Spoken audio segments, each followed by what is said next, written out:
Hey everybody, welcome to the Four-Post Massacre with the Big Bad Boo Bear for WCPW's Kirbymania. Live reaction plus commentary. Let's get this shit going. You guys, I've tried already twice, but now I think I've got it working. Say it, Dave. Come on, say it. Kirbymania. No. Say it like you normally say it. Shout it. What's it called? Kirbymania. So there is Dave Bradshaw and his commentary partner. We are here live watching Kirbymania. Pass it around, folks. Get it all going good.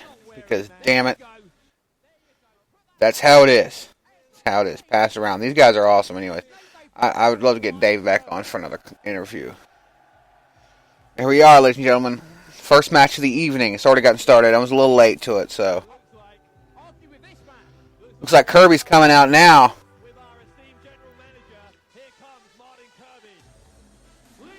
Martin Kirby making his way out to the ring.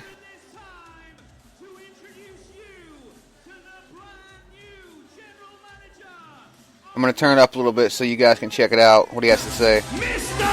Martin Kirby! Dave, I have dreamt of this day, and I never thought it would happen, but it has. Martin Kirby has painted WCPW pink. I mean, look at the Liverpool Olympia. It's a sea of pink. That's amazing. I just don't understand. What is going on with the world? Why? What? Oh, for goodness. Stevie, not you two. Why you got your shirt on? Welcome Liverpool! Welcome the world! This is WCPW and this is Kirbymania! Kirbymania, baby. Oh, stop it. Hold on. Oh, hang on. This might stop Dave! it. Oh, here comes. This is Bully Ray. Bully Ray. Hold on. Motherfucking Bully Ray coming down to the ring now. Let's see what this motherfucker. He has been involved the last few weeks trying to knock Kirby off his pedestal with Adam Pacitti. And now he's been working with WCW quite a bit. He's now at Kirbymania. I'm guessing here to fuck with Kirby's smidge. So let's see what he's gonna do here. Is going to come out here, I think, to confront Martin Kirby. Of course, Bully was involved in that match in which Kirby won the general managership, we call it that, from Adam Pacitti. So there's unfinished business between Bully Ray and Kirby. Dave, I have never seen a man popping a pink balloon look so menacing. When he squeezed that, he was looking directly at Martin Kirby's head. Oh, it's like Game of Thrones when the guy made the cranium explode in his hand. That's a big dude. The balloon, All right, here they go. around his shoulders, but Bubba has the microphone, center ring. It was cold in this building before. Now See what he has to say. Oh. Do you know who I am? Yeah, sort of, maybe. I'm Bully Ray, Bubba Ray Dudley, just saying. and I don't take orders from What is? little man wearing a pink suit. Orders. He doesn't take orders, guys. He don't take orders from nobody. Nobody in pink. Orders. Nah, I don't take them. You got rid of Pacitti, don't mean you got rid of me.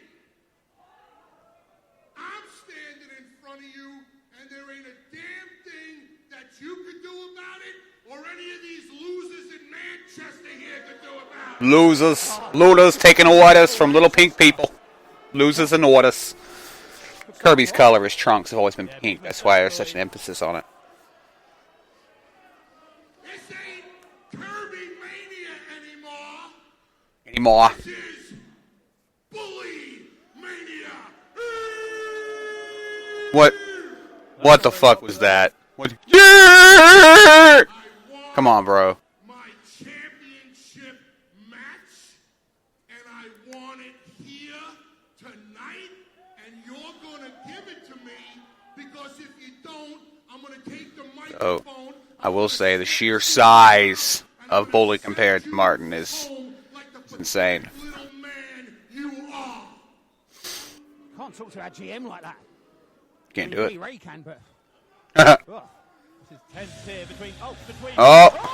between Bully Ray and Kirby, but now we're going to He's coming out of the ring now. Gotta love these immediate. Oh, is that Drew?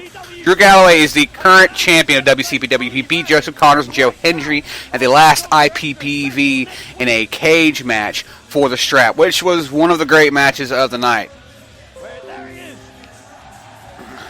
That's some good shit. Here comes through Drew Galloway. In a steel cage on November the 30th in Nottingham against Joe Hendry and Some Joseph good Connors. shit. And what better ambassador could we have as our champion than Drew Galloway? But that title reign now, it could be cut short just next week. Mate, you never know what's going to happen at WCPW. What Culture Pro Wrestling never ceases to amaze me. And Kirbymania is no different. What a way to kick things off, my God. Drew Galloway and Bully Ray clearly about to be in the same ring a week earlier than planned.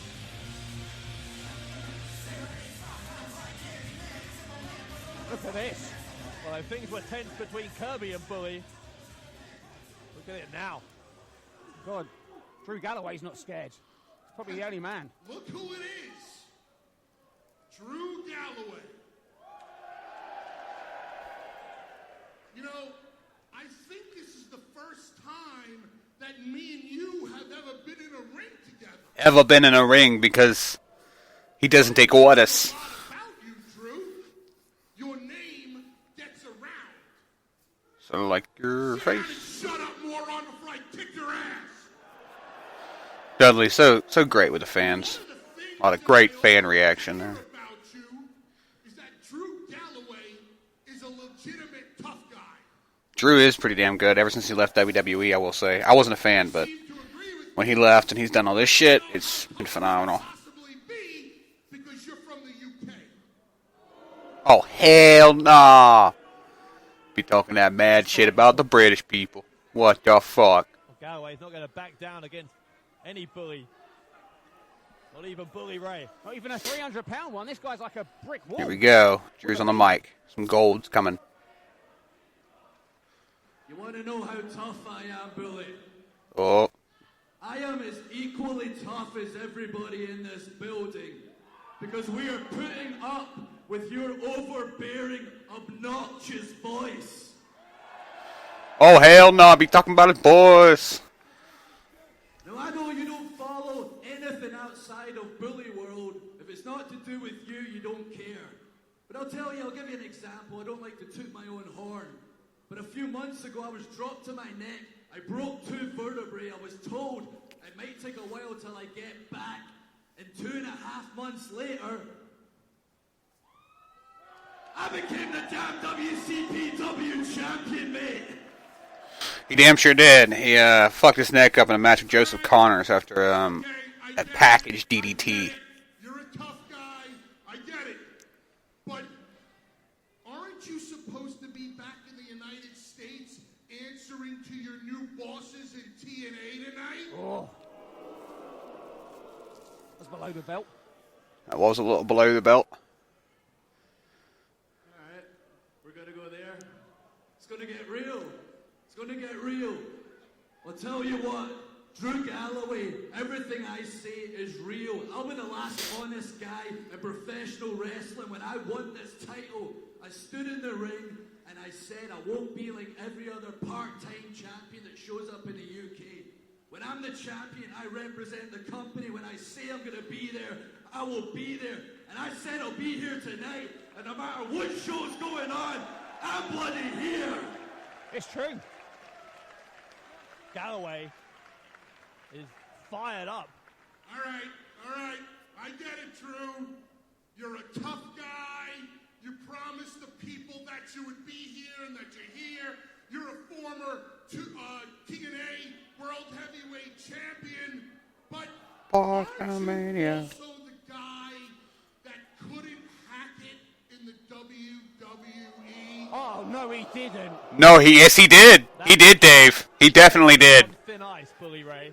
Very thin ice. Like, I mean, actually, any ice this guy would walk onto. He's a big guy. It's going to be thin ice for him. So, Up. Done talking. Galloway is done talking. Galloway is taking his shirt off there, face to face, head to head. Couple of pushes are going on in the ring. Bully pushes back. Another push from Galloway. This Now Bully pushes Martin. How do you separate these two?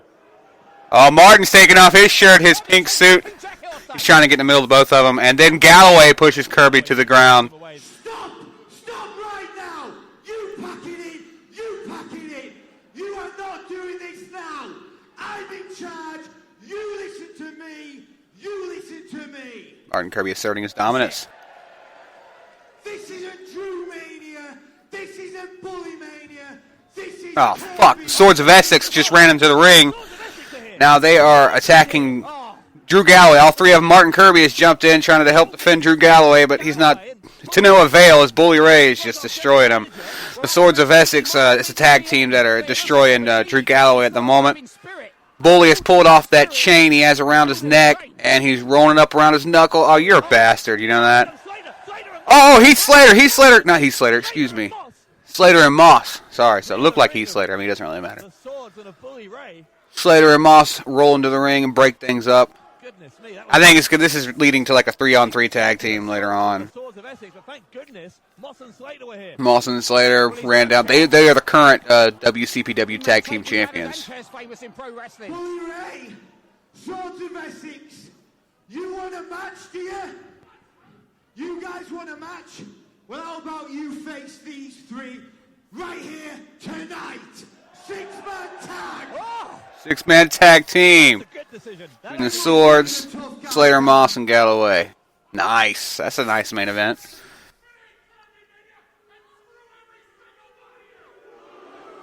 Bully Ray don't need no microphone. Bully Ray don't take orders. But he's probably going to take that order. Oh, they're popping the balloons on the stage, you bastards. Real fucking tough guys, these guys. We're going to pop balloons because we're angry. Because that's what angry bad guys do. And the Swords of Essex are going to go against kind of a dream team, if you think about it. The world champion and the tag team champions. I spent ages blowing those balloons up. I bet you did. I love the commentary. It's stressful being the GM, Dave. I'm telling you, it never stops for Martin Kirby. So Slater and Moss teaming with Galloway to take on Bully Ray. Yep, that is your main event. Swords of Essex in 6-man tag team action. That's coming up later on here on, do I have to call it this? Kirbymania. That's right, Dave. Get done with it. Just get it over with now, dude, because Martin Kirby is awesome. Martin Kirby is the best GM that anyone could hope for, including myself. But he may have just made a riot here at the Liverpool Olympia with that 6-man tag. Well, it's a decision that I agree I don't with. think so. I think it's going to be a great matchup. Why am I wearing this stupid T-shirt? You look like a total moron. Well, anyway. Well, Kirby has Stupid already T-shirt. made his mark. Yes, he has. Nice main event setup. Swords of Essex have been feuding with not only Martin Kirby. Really, any of the major faces have been feuding with the Swords of Essex. They're taking on, with Bully Ray, they're taking on Drew Galloway and Moss and Slater. Moss and Slater have been a very dominant tag team. That's why they are the champions. I mean, just straight dominance. It's insane. It's like Goldberg tag teamed with Dean Ambrose. You know, it's like just the greatest tag team. Here comes Joe Hendry down to the ring. The local hero. You can follow him at Joe Hendry on Twitter. Edinburgh, Scotland. He just doesn't look 228. I love this guy, and I'm still trying to get him on the show for an interview. I feel like it's never going to happen. But I also said the same thing about Dave Bradshaw, so, you know, it could happen. I'm fucking praying it does. We will have to see. That guy, he's a great wrestler.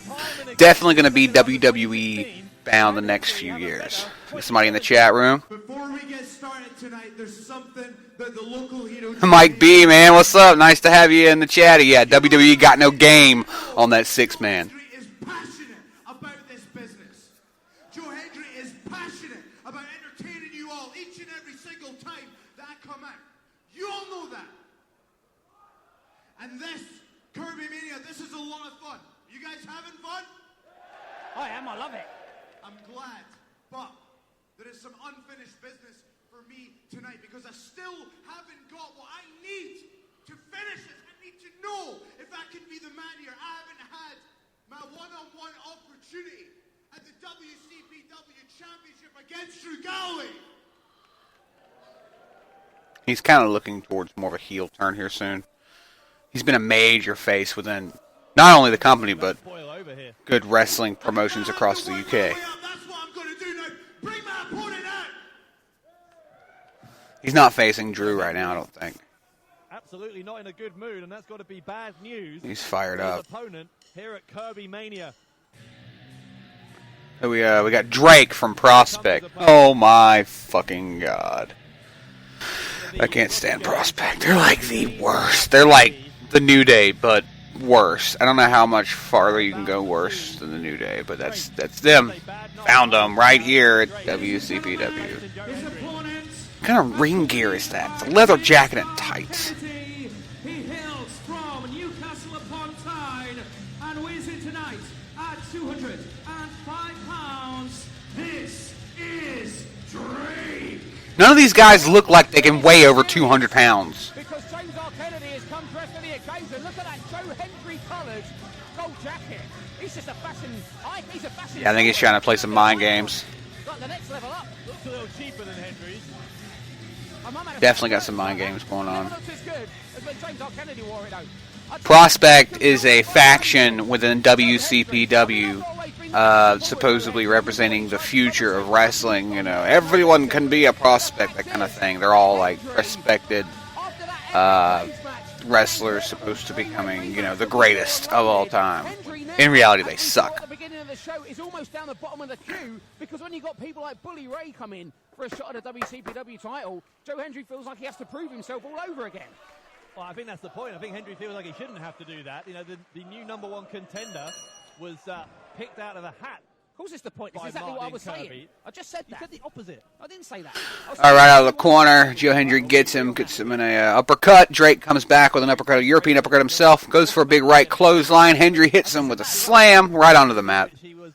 Hendry is looking a little different than he usually does. He's, you know, definitely always fierce, but he's just got a lot of fire tonight. A lot of fire, but he wants that title. You know, he wants that strap, and he deserves it. But he's just, every time he's gotten close, he's gotten fucked. He took my eye out one of those. Oh, he threw him in the corner, and Drake came back with a kick to the face. Nice drop kick from the top rope. Drop kick there by Drake. Goes for the cover early. Not even a 1 count. Big right arm clothesline from Joe Hendry. He puts Drake on the ropes, throws him off the other. Elbow back to the face of Drake, putting him on the mat very quickly. Exclusively on What Culture Extra. That may be difficult. Joe Hendry. Of course, it's, Nice snap suplex. You can really hear the impact off the mat there. Hendry getting up like it didn't take any energy for him. I'll tell you what else I think. Throwing him around like a rag doll. Because that wall. Waiting for him to get up. He comes off the ropes. Oh, nice Pele kick from Drake. That was definitely out of nowhere. Pele kick out of nowhere. I mean, I guess he definitely does have some ring ability. Drake on the top rope right now. What's he looking to do? Big crossbody, but Hendry catches him. Looks like he's going to go for that big fall away slam. The freak of nature, and he gets it. Nice kip up from Joe Hendry. Drake on the mat. That was definitely... Wait, somebody out of the crowd just came into the ring. Oh, fucking A. It's Joseph Connors. He's just left like yesterday. I just talked about that last night. What the fuck? what is this? This is such bullshit. Fuck you, Joseph Connors. Oh, no. Oh, God. Why is Connors here? Connors is under contract. Powerbomb from Joseph. Well, spine buster powerbomb. He's got the mic. Joe Hendry. My gosh. Everybody is talking about Joseph Connors' future. Where I can go, where I can be. But it looks like, Joe Hendry, you don't have to worry about that right now. Because you don't have a future to worry about. Oh, he's insane. Fucking dick. Tonight, me versus you. They are on the list, Mike. No holds barred. Oh, fuck yeah. Joseph Connors, Joe Hendry, no holds barred. I don't need any weapons talking, because I'm going to break your face with my fists. Well, that is a huge announcement from Joseph Connors, assuming that Hendry's going to accept that, and you've got to think he will. And assuming that Anucci Kirby sanctions This is forming up to be a nice little show. No holds barred between Kirby and Connors coming up later on here on Kirbymania. I can't believe Connors is even here. That's wild. Kirby and Connors coming up. Remember, guys, April 2017, WCPW comes to Orlando. That's right, their first American berth will be in Orlando, Florida, 2017, including such talents as El Ligero, Joe Hendry. Joseph Connors was supposed to be there until this contract, thing with WWE showed up. Drake, Martin Kirby, some of the greatest, stars of their little company are going to be there. So if you're in Orlando, you can make it in Orlando to the Orlando Sports Center. Tickets are available at WC.PW Orlando, April 1st, 2017. So, backstage skit.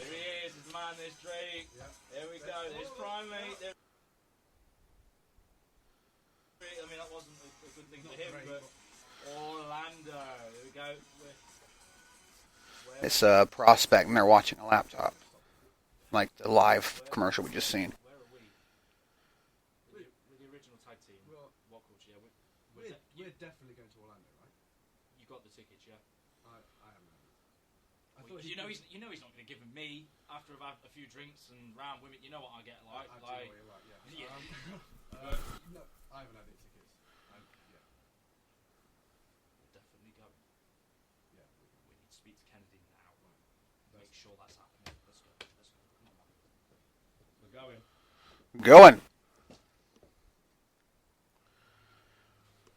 Tell you what, these sportsmen get you right fired up for a match. Man, I told you. Anyway, look, you need to focus. You have the villain, Marty Skrull, tonight. It's your time to shine. Your time. And Really like what they're doing, these guys. a goodwill gesture from Prince Amin. I have a new set of gear for you. How about these? Now you need to go out there and own it. Own it. Do it. Oh, Dave, I can't believe that this tag team isn't going to Orlando, but now it looks like Prospect ain't going. I'm going to start a new hashtag. Well, yeah, worked so well with Doug Williams, didn't I still it, for dig you? Doug. I still dig Doug. Anyway, that big main event coming up. We've still got, of course, Cody Rhodes as well, going to defend the Internet Championship against Zack Sabre Jr. That's coming up. That's going to be a nice fucking matchup. But now, Dave, you know what this is? A man who is the Ring of Honor TV champion. But this isn't TV, this is YouTube. Marty Skrull. Kirbymania. If you haven't checked out Marty Skrull, he is the epicenter of the villain. That's his character. And, I mean, he does it right. He'll poke you in the eye. He'll bite your fucking finger. This guy is awesome. He's just good at what he does. You love to hate this guy. This is the villain, Marty Skrull. And like they said, he is currently the ROH television champion. Independent scene anywhere in the world. Marty Skrull is an enormous challenge for Gabriel Kidd here tonight in Liverpool. Because Kidd yet to get a victory here in WCPW. Got to wonder whether he's going to somehow pull it out against Skrull, but that is going to be extremely difficult. Dave, there was a time when the British Bulldog was the greatest export we had from British wrestling. Then you had people like William Regal. But at that point, there was one every 5 years, maybe one every 10 years. And now it's at a point where Marty Skrull could be called one of the greatest exports in British wrestling because there is an influx of British talent all across the global wrestling stage. And that man in the ring right there is one of the people spearheading that charge. Not just one of the best in the UK, Dave, but in many people's opinion, the best in the UK right now. There's no way Gabriel Kidd is walking out as a Liverpool Olympian. Yeah, Gabriel Kidd is gonna... He's like Maven, if you guys remember him. Or, he is like the no-chin music guy from SmackDown on this program. I can't remember who Ellensworth. James Ellensworth, I think his name is. That's him. Giving the young guys a chance. I'm all about the new generation of plucky young underdogs, but there's a big difference between having heart and determination and thinking that'll fuel a victory. It didn't work against Doug Williams, and it's not going to work against the Ring of Honor TV champion, Marty Scurll. Ladies and gentlemen, his opponents coming to the ring with Prince Amin. Ladies and gentlemen, from Nottingham, weighing in tonight at 195 pounds, Gabriel Kidd! Well, Gabriel Kidd, as we said, on a losing Not a big reaction for Kidd. I think it's basically because he's been turned into something of a jobber here in WCPW. But you gotta have those. You gotta have them. He does a really good job at it. I would like to see him pull off a victory once. I mean, fucking A, he does for once. Dave, the thing is, Gabriel Kidd, you know, he's had an incredible run of matches, particularly that match in his hometown of Nottingham against Johnny Mundo. I mean, what an incredible performance. But the fact is that when you get into a streak, as you call it, or as I call it, a rut, it puts more and more pressure on your shoulders. It makes the concept of victory. Refs checking the arm pads and boots and knee pads. There with somebody like Marty Scurll, who will stop at nothing to secure victory. That's why I'm telling you, I'll put money. In fact, I have put money on the fact that Scull's walking out the winner. You put money. I thought I put They're money both in the on corner. my Bell money. rings. So, Here they I went come. to the bookies. I mean, Both out of the corner. you know, These two looking I mean, they're not very official bookies, but ready to go. Marty Scurll hits him with a big slam to the stomach on the mat. Puts him in a headlock, rolls over him. Nice little death roll there. Another death roll to the left. Pulls him back up. Gabriel Kidd goes at him with an arm lock. Puts him down to a knee, but no big right hand that missed Marty Scurll. Kidd hold on to that arm lock. Scurll does a flip and then a spin and comes back around and gets his own arm lock and takes it into a head scissors takedown where Gabriel Kidd is able to kick back up. Nice opening exchange between these two. Gabriel Kidd, he impresses me, Dave. He gets better and better. He is, in fact, one of the fastest learners in British wrestling today, and that is saying something. But, you know, there's a difference. You don't go from taking your driving license They lock up. and your theory test to driving. Scurll with a headlock. And that's the comparison I'll make for this match. These two, I don't think they faced yet in WCPW. They're putting it together for the first time. Marty Scurll with a shoulder block, but Kidd doesn't go anywhere. Oh! Right-handed slap. Big left-handed slap from Kidd after the disrespect shown. They lock back up against Scurll with another headlock. He puts him on the ropes. Scurll off the other side of the ropes. Kidd throws him again. Big boot. Man, you could hear that over here. You know, wow. What a boot from Gabriel Kidd. Sending some big elbows into the face of Scurll, who's in the corner right now. And he was one of the UK representatives alongside Will Ospreay. Will Ospreay, that's a guy right there. Ow, nice. Very, very nice face buster. Marty Scurll sends him out of the ring, and then he gets a super kick off the top rope. Oh, what a nice interaction with the crowd. Tell them to go fuck themselves. That's how you do it. Kidd on the ground outside the ring. Marty Scurll taunting, wasting way too much time. He gets Kidd by the head, and I think he's going to throw him over the. I think he's going to try and throw him over that top of the rail, the guardrail outside. And he did. He does. He told him all to move. He takes 2 minutes, telling everybody to move and move out the way, and then he goes to throw him over there, and then throws him in the ring instead. It was just kind of funny. Yeah. Scurll and Kidd back into the ring now. He drops a big right elbow onto the back of the head of Connors. Gabriel Kidd, excuse me. Well, that's a big question. He's really, really working on that arm.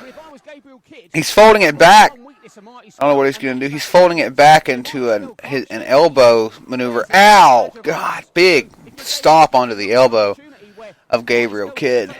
And once again, Marty Scurll, he's capitalizing, but he's not. He should be working a whole lot faster. Big backbreaker from Marty Scurll onto Gabriel Kidd, excuse me. 2 count only. A little bit of a slow count, if I'm my opinion. Officiating this one. Most experienced referee in the UK today, Steve Linsky. Marty Scurll with forearm to the face. Marty Scurll he's won a few times in WCPW, being the ROH champion, and has also been very good to him. I mean, like they said earlier, you were listening to him talk. The UK has been putting out star after star for the last few months. Well, really the last year. I mean, the UK wrestling scene has been on fire, and he is a dominant example of such. Gabriel Kidd on the outside now after Marty threw him out. And he's just kind of trying to get a count-out win here. The crowd is saying "fuck off, wanker," which is kind of hilarious. What's he doing? Scurll on the outside apron. Oh, went for another super kick off the apron. Gabriel Kidd caught the foot, flipped him, and to land on his head on the apron side. Nice. Gabriel just collapses though. After he does that, I guess he's ran out of energy. It's actually wooden, but it's an old building. Scurll's going to try and drag his way back in. It looks like Kidd is one of the two who has more energy at this point. The energy and vibrance of youth. I had that once. It was wonderful. Both of them back in the ring now. Off the second rope, Marty Scurll goes, but Gabriel Kidd was able to throw another elbow into right under the chin of Marty Scurll. It's all that Red Bull I drink, Dave. I should have him as a personal sponsor. Gabriel trying to get pumped up by the crowd. He's trying to get up. He's trying to Hulk up, brother. Scurll standing after that hellacious elbow under his chin. Gabriel Kidd with a big right hand as they both get up. Another big 2, 3, 4 big right elbows. Puts him in the corner, tries to throw him on the next, but Scurll reverses. He comes out of the corner swinging with a huge clothesline, putting Scurll down. Scurll's crawled to the opposite corner. Here comes Gabriel Kidd. What's he going to do here? Nice! Nice big boot from Gabriel Kidd. What's he going for here? Backdrop suplex. 1, 2. Oh! 2 3/4, people. 2 3/4. He was so close to getting his first victory in the 20 episodes, which is 19, I think. First win for Gabriel Kidd. He's been here all of them. He pulls up Marty Scurll by the head. Oh, I think he was going for a backwards DDT. Marty Scurll with a roll up. 1, 2. Only gets a 2 count. Nice chop from Marty Scurll. You could hear that over here too. Marty puts Gabriel on his shoulders. Not sure what he was going for there. Now Gabriel gets off of him. Now he puts Marty on his shoulders. Rolling cravat, I think it's called. I'm not sure. I'm not. A nice moonsault. Moonsault off the second rope. 1, 2. Oh my God. 2 and 3.25. That is exactly what that was. He would have had his first victory. That's insane. The electricity in this stadium is it's everywhere. You can feel it from the hot dog stands all the way to the front row. People want to see this guy win. It's only the second or third match of the night. Gabriel Kidd on the top rope. He's going big, people. Going high risk. But no, Marty Scurll gets up just in the nick of time to knock the ropes, and he lands in where the sun don't shine. Marty Scurll up on the second rope. Looks like he's going to try and go for a superplex off the top. Gabriel Kidd, very precarious position indeed, Dave Bradshaw. Very precarious position indeed. Right off the top rope, huge superplex. They both kip up, but Gabe gets the roll up. Oh! 2 count only, and Marty Scurll stands up and drops Gabriel Kidd with a huge enziguri. That was awesome. They both brought their legs up and caught each other. It looked like Gabe had it just a little more weight on his side, was able to bring his shoulders down, but only got the 2 count. Gabe is just spent. He is just spent. That enziguri took it out of him. Marty's got him up. He's put him on the ropes with some chops. That chest is turning beat red, but here comes Gabe. He's fighting back with everything he's got. He's digging deep. Business is about to pick up. He went to block a kick into the face, and Marty hit him with a kick to the leg, because that is the villain for you. Marty going for it. Oh, wait, no! Big fireman suplex! Big fireman suplex from Gabe. What's he going for here? Reverse DDT, some sort of reverse DDT. No, he went for the cover and only got 2 3/4. He did this like sitting reverse DDT bomb of some sorts. I've never seen it before. Oh, only close. Yeah, that's right. Horseshoes and hand grenades. What a match so far. Gabe almost had his first victory right there after he fights back. Marty's back up. He just won't stay down. He's going off the ropes. Looks like he can go for that maneuver. He does. I can't remember the name of it. Gabe comes off the ropes, but Marty hits him with another clothesline. He goes to block it in, catches the kick. Gabriel hits him with a big DDT. Big DDT. 1, 2. Oh, what the fuck? What the fuck? Gabe is beyond frustrated, but he's in the corner. He's trying again. He's waiting for Marty to get up. I don't know what he's going to do here. He's got him in a headlock. No, wait. Marty grabs his hand. He's telling everybody to be quiet. Oh, my God. He just, like, snapped his fucking fingers. It's disgusting. Marty Scurley, insane man that he is, has him up in a, looks like a pile driver maneuver. No, some kind of roll-up. He's going for a power bomb. Oh, wow. Sort of a last ride power bomb combined with a super kick. That's it. 1, 2. No! No! Gabriel Kidd, he just digs deeper and deeper and pulls out the intestinal fortitude to get out of it. He is getting him a win tonight, whatever it takes. Gabriel Kidd is not going down without a hell of a fight, and that is exactly what's going on. What's Marty Scurll doing here? He's looking for him. Looks like he's going for the reverse chicken wing. What's he doing here? Some kind of dance maneuver. Goes for the reverse chicken wing. Gabriel Kidd, he's locked in it. He's locked in it. Gabriel brings his legs down. He's going for the cover. 1, 2. Oh, no. He didn't get it. He didn't get it. Gabriel has tried that cover over and over again. Big right-handed slap from Marty Scurll. Gabriel hits him with a pickup. Looks like another one of those rolling cravat suplexes. He gets on the second rope. Moonsault. Misses it. Lands on his feet. Goes for a clothesline. Marty Scurll hits the reverse chicken wing once again, and he's got him. It's locked. This could be it. This could be it, folks. Gabriel Kidd has fought this long. Is he going to tap out now? And he does. He does. Oh, damn it. Damn it. Damn it, Gabriel.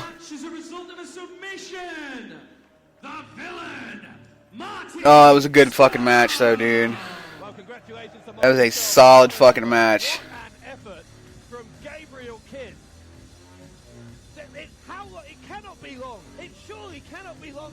Until Gabriel Kidd picks up his first win. I told you, pressure, my friend. That's how you create a diamond. He had that. And I know you hope that diamond will be a win by Gabriel Kidd, but it takes a lot of pressure for a long time. And I don't know whether or not Gabriel Kidd is going to be able to handle losing like this, constantly seen around the world. Well, Marty Scurll, as always, antagonizing the crowd. Yeah, he loves fucking with the crowd. That is just heartbreaking, though. I mean, people, he had it so many times. Damn it, man. Like, that's right. We've got a few matches more coming up here on the Kirbymania Live podcast. If you want to keep it locked, we're going to take a short break. We're going to throw some tracks up for you guys. Excuse me. I had to burp. Hope you guys enjoyed that. Seriously, what's Connor's doing sticking his nose in? You were right with what you said earlier on. All these jaws kicking around. Yeah, too many jaws to get a bit firmer, That's the spot. Go on. Oh, that's the spot. Guys! Excellent. Here's the man. Look, we just need... we know the answer, but Orlando, we're going, right? We're all going as a group. I just wanted to know, just get a few details sorted out so we know what we're doing. Just a kid Take from a quick break, everybody. You keep it locked in here to Exit 92 Radio. Here's about a Lumpy Dean by David Ricciuti. Young William picked his pocket, fished out 20 quid. Old Bailey and the judge's icy stare. Sentenced to be hanged by the neck until he died in the 35th year of King George. Commuted to a prison hope 4 years in Langston Harbour, then banished to the brutal fatal shores. 300 men sailed the hell ship to Australia, 95 were laid to rest at sea. 7 months of sickness on the fever-ridden Hillsborough. One man made history.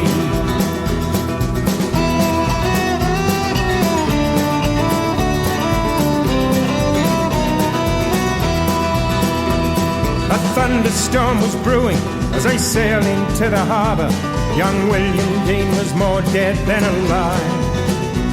The governor made mention of their miserable condition and wondered how any could survive.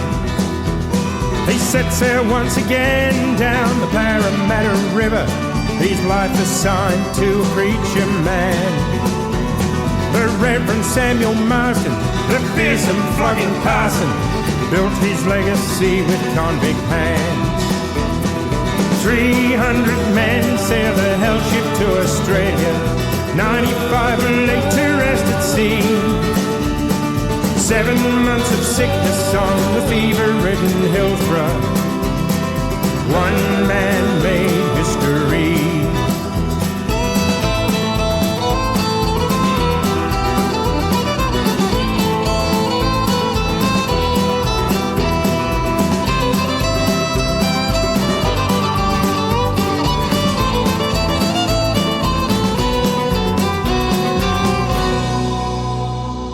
William kept his nose clean, got emancipated, got some land and a brand new life. Female convicts in the street, he dropped a hanky at her feet, and Elizabeth became his loyal wife. He grew in girth and power, and every waking hour, the Eastern Creek was flowing through his mind. The farming and the toil, the riches and the spoils, the equal of the many wants to fight. 300 men sailed the hell ship to Australia, 95 were laid to rest at sea. 7 months of sickness on the fever-ridden Hillsborough. One man made history.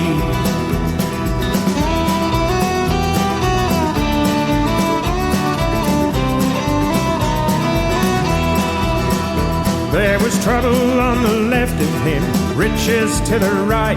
He built a pub upon the western road. The bush in business booming, with a blacksmith out the back. Lumpy Dean reaped all that he sowed. They say you judge a man by what he leaves behind. History becomes a blushing bride. A suburb and a primary school, both bearers of his name. 8 children spread descendants far and wide. A giant of a man, a legend of his time. No bushel could his light ever hide. A big chair took the weight of all he did create, and a giant whiskey glass by his side.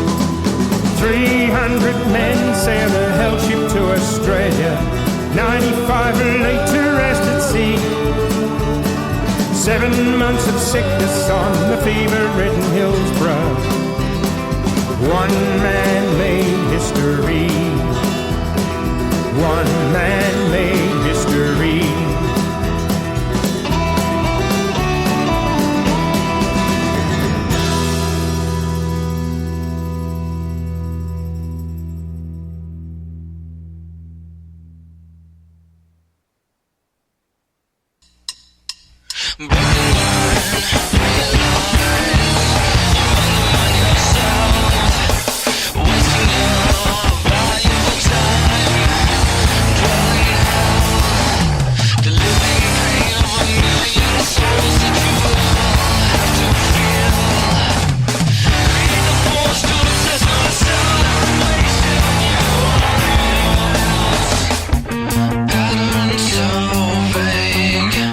Mostly coincidence.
Oh, the mic was on the entire time. That's great.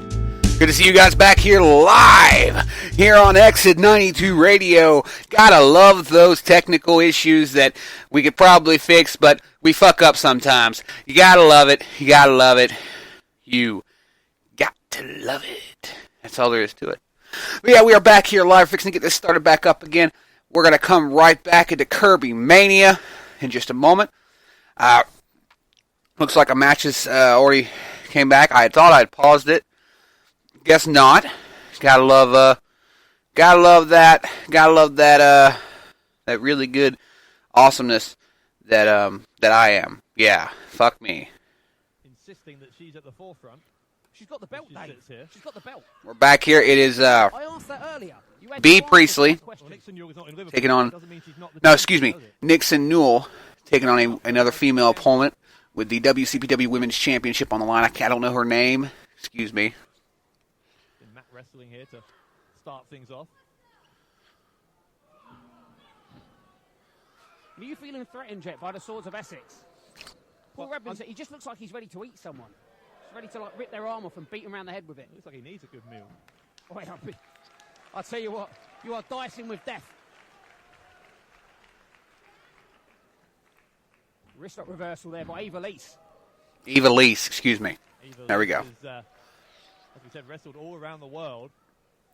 Eva Lees taking on B. Priestley. What's that say, Dave? Competition.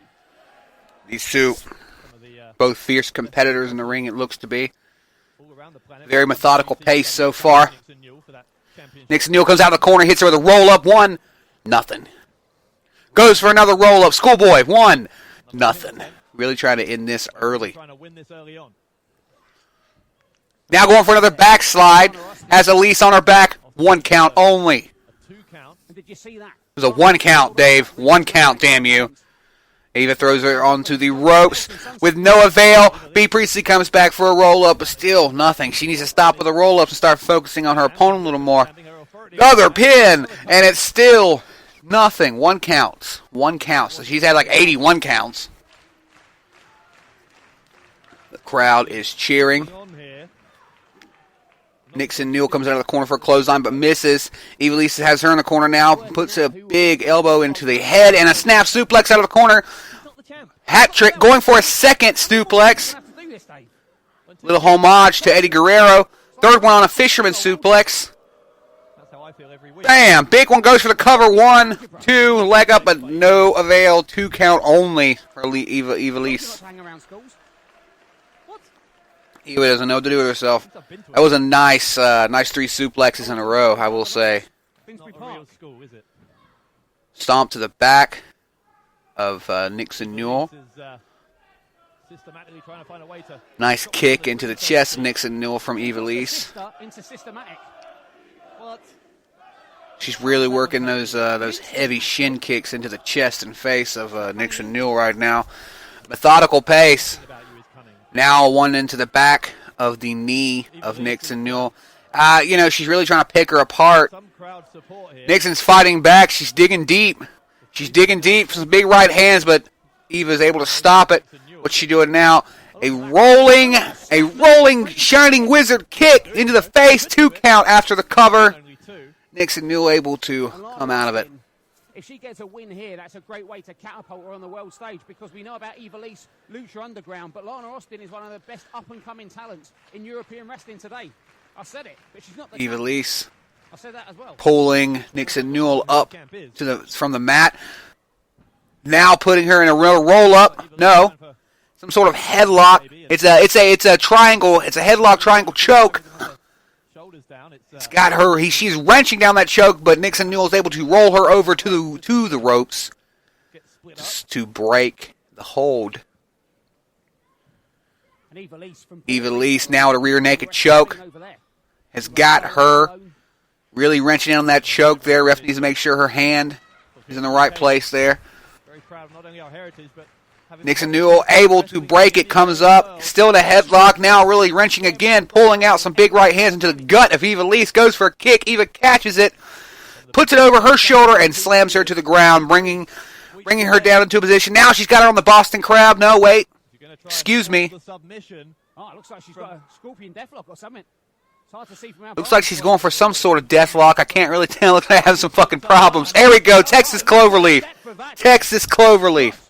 That's basically what it is. I think they're calling it something else, but it is a Texas Cloverleaf. Nice Texas Cloverleaf, too. I mean, she's really wrenching back onto the lower back of Nixon. Neil Nixon is crawling to the ropes. She's really going to have to dig deep here, reach out for the ropes, and she's got it. Finally, she makes the ropes, and this one... Ivelisse breaks the hold and stands up. That was a Steve Austin reference there. I know it was. Okay. You two. Desperate for approval, aren't you, from people? Not desperate. I just want my... thought it was a good thing. These two are fucking... I love them. Cultural. It's what cultural pro wrestling. Ivelisse with a big right hand to the gut of Nixon Newell. She's signaling for the end, saying this is going to be it. But Nixon has got something to say. She sends a big knee into the gut of Ivelisse. Russian side sweep. If I was B. Priestley, I'd be a little bit worried about the quality of both of these opponents because both women down on the mat. The ref is counting. I think he's at 2. 3 now. You've never walked in the park with a woman. Nixon Newell has put on a hell of some good matches. She's been really rivaling with B. Priestley, one of the Swords of Essex, over the Women's Championship, and, I mean, has done nothing but deliver when it comes to the matchups that she's been in, but she is having some trouble with Ivelisse, it looks to be. Eva's really fighting back hard. Big right-handed chop from Nixon Newell, but right there returned back from Ivelisse, a chop. Some right hands from Nixon Newell. She sends her into the ropes now, waiting for her to come back. No, she reverses it. Ivelisse tried to go for a clothesline, but missed. Nixon Newell is on a roll right now, people. A couple of big clotheslines. She's hanging out in the corner. What is she waiting for now? I think she was going to go for the Shining Wizard, but Ivelisse got out of the way. She ran at her and jumped out of the ropes. Big right kick from the apron. Nixon Newell on the top rope. What's she going to do here? Nice crossbody from the top rope. 2 count. She's getting closer. She is getting closer. Those pins are... I think it's like a mind game with the pins. You know, like she's really trying to get into the head of her opponent, saying, I can pin you whenever. That kind of thing. But she can't. I don't really know. It's some mind game that I guess she likes to play. What do you think it is? Yeah, there's a meeting of the mind. She's got her now. Going for a DDT, but Ivelisse is able to reverse it and come back with a big clothesline. Now a big right kick. Super kick almost. Another right super kick. This is a super kick party, people. Next to our commentary table. Looks like she's going to go for a German suplex here. Ivelisse on Nixon Newell. Yes, and that's exactly what she just... Wait a minute, who's coming out here? It should be called Smoking Hot Pants. B. Priestley. Hold on. B. Priestley's holding the Women's Championship. From Priestley and the Swords of Essex. What? Why are they getting involved here? She's an angry young woman, Dave. B may have the Women's Championship. I don't know. I last loaded I'd seen, she did not have it. Ivelisse wasn't paying attention, and Nixon Newell goes for the pin. Gets nothing. 2 count. Oh, wow. Nice back kick. And turning into an enziguri from Ivelisse. Nixon Newell's on the mat. 3 count. That's it. That enziguri took it out of her. 3 count. End of the match there, people. Ivelisse beat Nixon Newell. I'm guessing it wasn't for the title. I am confused. Here is your winner, Ivelisse. But, well, what is Priestley doing, interjecting herself in this match? And the question is, Dave, where is Nixon Newell? I don't know if we're able to see her back. So, B. Priestley still holding that WCPW women's title. But it's not hers, of course. Not hers, okay. I can't emphasize this enough. She is not the WCPW women's champion. There's a woman who might be soon. Ivelisse with an impressive debut here in WCPW. And talking of impressive, Dave, you know what I'm looking forward to? I said it earlier, and it's worth saying again. Zack Sabre Jr., Cody Rhodes, free on YouTube before the end of Kirbymania.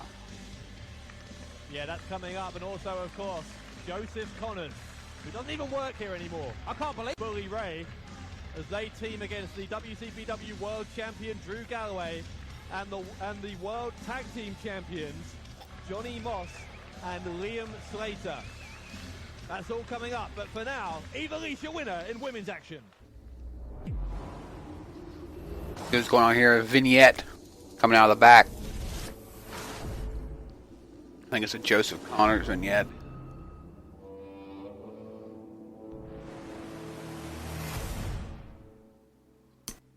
(1/23/17). It's a date. I guess somebody's making a debut. I thought it was Joseph, but it ain't. Collective, and of course, Travis, that brings us to your former tag team partner Pete Dunne, who is no longer with WCPW. How do you think that's going to affect your career, if in fact it is, in WCPW? Well, here's the thing. Before Pete Dunne, Travis Banks was a 2-time New Zealand heavyweight champion. And before Pete Dunne, Travis Banks was a world martial artist. And before Pete Dunne and the Strong Style Collective, Travis Banks was an 8-year vet that's world traveled. In fact, I don't even need Pete Dunne. I haven't needed anyone my whole life. And by myself, I'm more dangerous. Thank you, Travis. Pete Dunne, one of the men. Coming to us on camera. Pete Dunne, one of the men who were taken to WWE for the United Kingdom Championship tournament coming up very soon on the network. You can get for just $9.99 a month, people. Looks like they're having some technical difficulties. Is that what people at home are seeing? That's what people at home are seeing, Dave. I can see you. Some technical issues going on with the WCPW.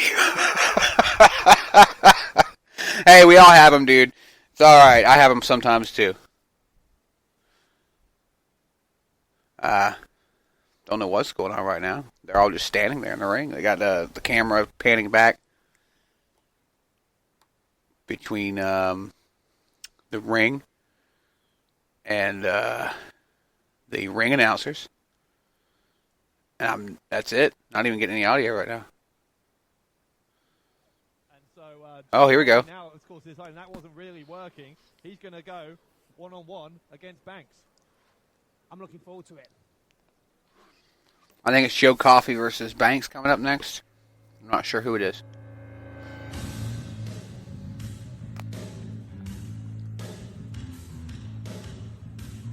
So we await the arrival of Travis Banks. Travis Banks now. Action. Ladies and gentlemen, WCPW Kirbymania continues with a singles bout set for 1 fall. 1 fall! To the ring at this time, winning tonight. Travis Banks, he is an impressive wrestler. He has the definite talent to possibly, be a champion in the future. And not only here, but maybe other countries as well, or other companies. But he is a little bit bland. I mean, his character isn't terrible. His Kiwi buzzsaw, he's from New Zealand. He's trying to prove that not every New Zealand wrestler is going to be like Butch and Luke. If you don't know who Butch and Luke is, maybe you're in the wrong place.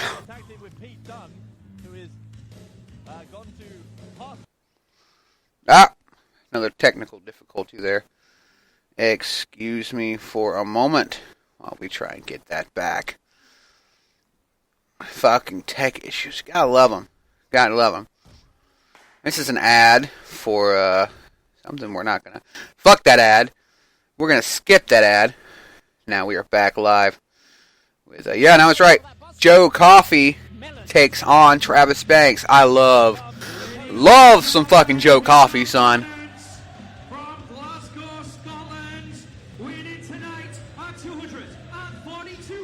Yes, sir. This is the Iron Man, Joe Coffey. So Joe Coffey finds himself in something of a similar situation. Very, very good wrestler. WWE road is in his future, for sure. Neither of them successful with their respective partners, and so it's back to the drawing board. They're going to go back to singles action, and one of these men is going to mark that return, get it off to a flying start by beating the other here. And, even though it's come from two very different situations, both men losing their tag team partners, it now gives us an incredible singles match. Because every time we've seen Travis Banks, or every time we've seen Joe Coffey, these guys hold nothing back when it comes to laying a hitting and a hurting on an opponent. I did say a hitting, a strong style hitting. So now you channel those two Strong style techniques in one direction. What a singles match we got here at Kirbymania. Go on, say it, Dave. You've not said it excitedly yet. I'm excited Say about it this like match. Vince. Say it like Vince says it. I'm not what? Kirbymania. Go on, do it. Kirbymania. Oh, God. Kirbymania. Gotta say it right, bro. Oh, Anyway, this will be a hard-hitting match, as you say. you're not a company man at all, are you? The bell has rung. They're both taunting a bit, circling each other in the ring like sharks in the water. They lock up. Never this enthusiastic about Adam Petito. Travis has got a He was a what? a good arm lock. No, Coffee comes back and reverses the arm lock. And Travis is back with the arm lock, brings a leg down, puts Coffee on his back, but Coffee is quick to get up. Banks and Coffee. Circling once again. The intensity Cover out. is so thick, you cut it with a knife. But don't press it. They lock up again. Travis Banks going for what looks to be some sort of a chokehold, but Coffee's able to come back and grab an arm lock. Twist that arm back a little bit. Now Travis is here with another arm lock after Joe had put him in one. Now he's got him in a headlock. Joe stomps on that knee, pulling him down to get that leverage. To come back with another arm lock. Arm lock central, people, right now. And we've said that. We've put that out. It's been clear in all their matches. But they're not using that to begin Joe with. Coffey has definitely done a lot of good work in WCPW with his brother even, but unfortunately had a miscommunication here recently and they had to break the family tag team up, at least in WCPW, which is, I think it's spanning a match here in the soon future. Marty Skull with the, or not Marty Skull, excuse me, Travis Banks with the cover, but only gets a 1 count. Travis Banks grabbing that arm again at Joe. Joe able to reverse it. Travis comes off the ropes. Big drop kick from the big guy, Joe Coffey. Joe in the corner. Wait for Travis to come to. He runs at him full speed. Big stinger splash in the corner. He grabs. Oh, he's swinging Travis Banks around by the arms like a damn rag doll. Fucking love that. It turns it into a suplex afterwards. Somebody's. Doug Williams is on the outside. Part of the Commonwealth, so that's, you know, the Empire. And I know Doug did some, he travelled to New Zealand. He did some when he was a student. Big kick into the I've known Doug since he chest of Travis Banks after Joe threw him in the corner. Right hand into the gut. As we know, he's had a lot of problems with. Travis comes back out of the corner, puts Joe in the corner, hits him with some chops and some right hands. Strong Style Collective was him and Pete Dunne's tag team name before Pete went to WWE for the tournament. Joe pulls Travis out of the corner. Nice chop to the chest, sitting chop to the chest. Joe is really trying to intimidate his opponent. Right chop from Travis Banks to the chest of Joe. They're chopping away at each other. Two big loggers here. Chopping away. Trying to knock down that big tree. He's going to have a harder time trying to knock Joe down than Joe's going to have trying to knock Travis. Travis is like maybe 180 pounds soaking wet, where Joe is a big guy. Repeating elbows into the bottom of the chin of Travis Banks, but Travis Banks comes back with a right kick into the back of the head of Joe Coffey. Travis has a lot to prove here. He's got to prove that he can still make it without Pete Dunne, and this is the guy to do it against. He goes at Joe Coffey with a drop kick. Joe catches him and swings him around again, but Travis hits the roll-up. 1, 2, nothing. Can only get the 2 count. Travis runs at him again. Joe catches him for a huge power slam. 1, 2 count only. It's going back and forth, people. These two they're just so evenly matched. It's just two rhinos bucking at each other, and that's exactly what's going on. Going for the suplex, but Travis goes up under him, hits the roll-up, doesn't, comes back and gets him with a super kick after Joe goes to get right back off the ground. Nice headbutt to the chest of Travis Banks from Joe Coffey, and now some more repeating elbows under the chin. Going after a kick, and Travis catches it to spin him onto the ground, turn it into a back knee into the lower back of Joe Coffey after running for a Shining Wizard. Going for the pin, 1, 2, nothing. 2 count only. What an exchange between these two. Travis obviously coming out on top in that last exchange. Travis has him in the corner. Hits him with a clothesline. Now an elbow. Uppercut. Joe comes back out of the corner, hits it with a stinger splash right behind him. Banks comes up after him, but Joe on the second rope. What's he doing here? Oh! Coffee slipped. He went for a moonsault, but slipped off the top rope, falling onto his back onto the mat. Heavy hit there. Pink ropes, Dave. Are you saying they're more slippery? He slipped off the top rope, fell onto his back, Here's an idea. Let's trying to hit a moonsault. You never see rock climbers using pink ropes. Maybe we just shouldn't have pink ropes, or pink balloons, or pink everything. Why am I wearing a pink Travis t-shirt? Banks puts Joe Coffey into the corner, now lifting him up and putting him on the top rope. Big bow and arrow right hand. Another one right hand onto Joe while he's on the top rope. Looks like Travis is going to go for a superplex. Now he's headbutting him, but Joe returns the favor, headbutts him again. 1, 2, 2 headbutts, 3 headbutts. Ha ha ha. Travis back onto the floor, or the mat. Joe playing around by getting on the top rope and hits a drop kick. The big man hits a drop kick off the top rope without slipping. 2 count after the cover. Wow. Maybe Doug Williams is out here just because he's upset he's not on this card. What a night of action we've had here in the Liverpool Olympia. Yeah, you're not kidding about that, Dave. Perhaps he's lost, Dave. Perhaps he's been out in Liverpool night on the town. Joe Coffey going for the Black Coffee and misses. Black Coffee being a discus clothesline. Banks rolls through. Nice drop kick from Travis Banks, putting Joe into the corner. He runs out of the other corner and a powerbomb, cannonball That could be enough to win it, except that Coffey into wants to Joe be Coffey. out of the ring. Now Travis is on the ring apron, hits him with a big kick off the ring apron. Joe on the floor now as Travis swings himself back into the ring and saunters. Punt into the chin. Runs off the ropes, jumps to the outside. Suicide dive to the outside, puts Joe into the guardrails. Goodness me. Travis Banks showing exactly what it means to him. Yeah, holy shit is the expression, people. That is definitely the expression. Travis Banks rolling Joe into the ring, really trying to prove that he's got some gumption. He's climbing to the top rope, trying to. Joe hits a big European uppercut as Travis was trying to get on the top rope. Joe now has Travis Banks exactly where he wants him. He's pulling him up over the apron and top rope. Nice suplex from the second rope after pulling him up. He's going for the cover. 1, 2, 2 count. 2 count. Travis is digging deep here, folks. He's really trying to show that fortitude to keep himself in the relevancy. Oh, Joe going for a pickup German suplex. Travis able to reverse it with some elbows, and he hits Joe Coffey with a leaping lariat. Goes for a cover, 2 count. Coffee wound up for that Black Coffee, but Travis Banks had that well scouted.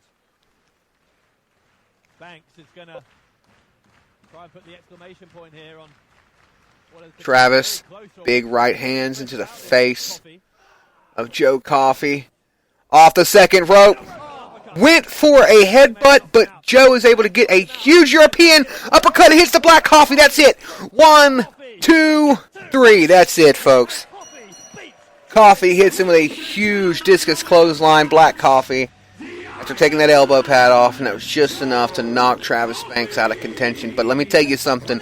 Travis Banks put on a hell of a show and a hell of a fight for Joe Coffey, where Joe had to pull out a lot of things you don't see him do very often. He saw, he went. He just. Yeah, Williams, just, as soon as that the match reached its conclusion, I forgot he was out here for a minute, but Williams has obviously seen enough. And Williams leaving very promptly at the conclusion of this match. Joe Coffey getting back to winning ways in singles action against Travis Banks. But why on earth was Doug Williams out here? Yeah, why was he out here? I've got a theory. Of course you have. Oh no, I said that one. Joe Coffey, your winner against Banks. Much more still to come. Cody Rhodes against Zack Sabre Jr. for the Internet title on the way very soon. Another backstage vignette. It's Drake looking at the laptop, watching a highlight from a while ago.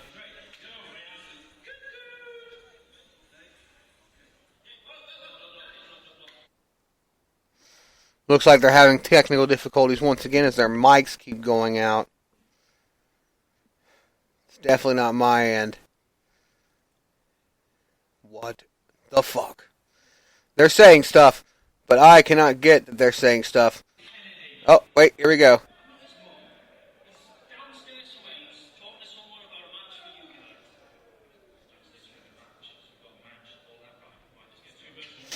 These two are still trying to find out if they're going to make it to Orlando April 1st, 2017 for their show in the United States. Drake needing a moment with himself and his highlight. Another backstage vignette.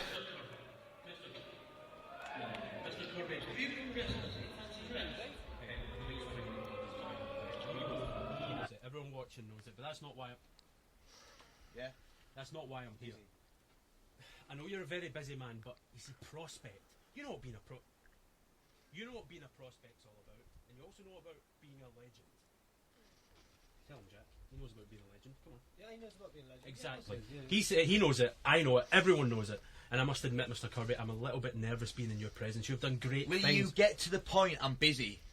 Come on. Prospect deserve a WCPW tag team title match, and they deserve it tonight. No. You can't just say no outright. Think about it, man.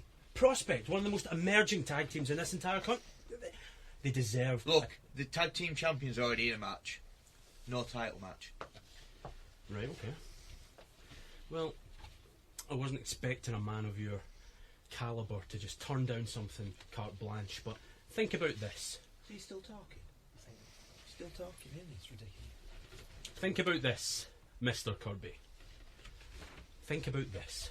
Prospect deserve a WCPW tag team title shot, if not tonight, at some point in the near future. At least find it in your beautiful pink heart to give them a showcase tonight. Kirbymania. It deserves Prospect on it. Give them a showcase to show that they belong. Okay, they can have a match. It's not a title match, but they can have a match tonight. Right, now just go. I'm busy. Go on. Well, who's it against? You'll find out. Go. Right, I've got some planning to do here. That's actually a really good point. There's no wrestlers left. What do you mean? All the other wrestlers are booked in matches. Who's going to face them? There's got to be someone left, Jack. It's going to have to be me, isn't it? I'm going to have to wrestle. Oh, hell yeah. Just go find me someone. Just find anyone. There's no one left. Just find anyone.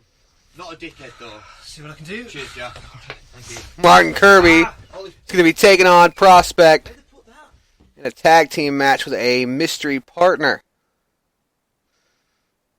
More technical issues as they return back. Still having a problem with our microphone system, it seems. It's okay. Happens to the best of us. Can get better. There we go. Ah, I'm so sorry, everyone. I'm so ready. Oh, Ladies ew. and gentlemen, the following contest, it's set for one fall. This is Remember to share the show around, guys, as much as you can. Try and get some people in here to listen and hang out. Prospect coming out now. Alex Gracie and Lucas Archer are going to be taking on, I guess, Martin Kirby and a mystery tag team partner, so they have a match tonight.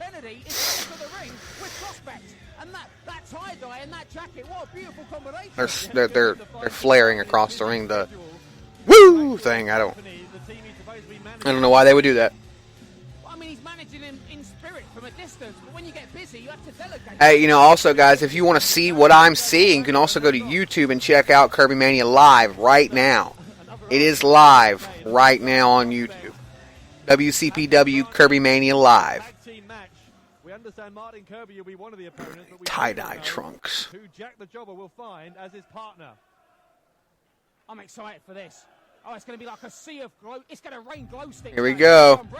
Martin Kirby coming down to the ring. I'm going to turn it up a little bit so you guys can enjoy this as much as I do. They're on their feet. There we go. Waiting for the arrival of our general manager. And ladies and gentlemen, introducing their opponents. First of all, hailing from First North Yorkshire and winning tonight at 180 pounds. This is the WCPW General Manager, Martin Yes, sir, Martin Kirby. How does Kirby do it? They're having more tech issues. There we go. Emails, the phone calls, Yeah, Martin Kirby, man. I love Martin Kirby. That guy is absolutely phenomenal. All there is to it. You can't describe him in any other way. And no, I did not just make the list, Sean. Not on your fucking list. You're a Philistine. I assume that's what you meant. Martin Kirby out with the microphone. Looks like he's got something to say before things start to pop off here at Kirbymania. I'd just like to take a couple of minutes, guys. Apologies just before this match starts. But apparently, the people at home are experiencing a bit of technical issues. Should have pressed that red button again. And there's one person that I put in charge of editing, doing this live production, and we haven't seen him yet. I gave him one job, and there's only one man to blame. So, Parmesan, Oh my god. Oh, you get did. yourself out here right now. Oh, no wonder we've had issues. He can't even tie his own shoelaces. Well, Adam Pacitti, Given the job of broadcasting to the nation. Adam Pacitti, our former general manager. Oh, don't give him music as well. It looks like he's going to be brought out here for a public dressing down from our general manager, our new general manager, Martin Kirby. No, we're not ready. Nobody wants Adam out here. Oh, hold on.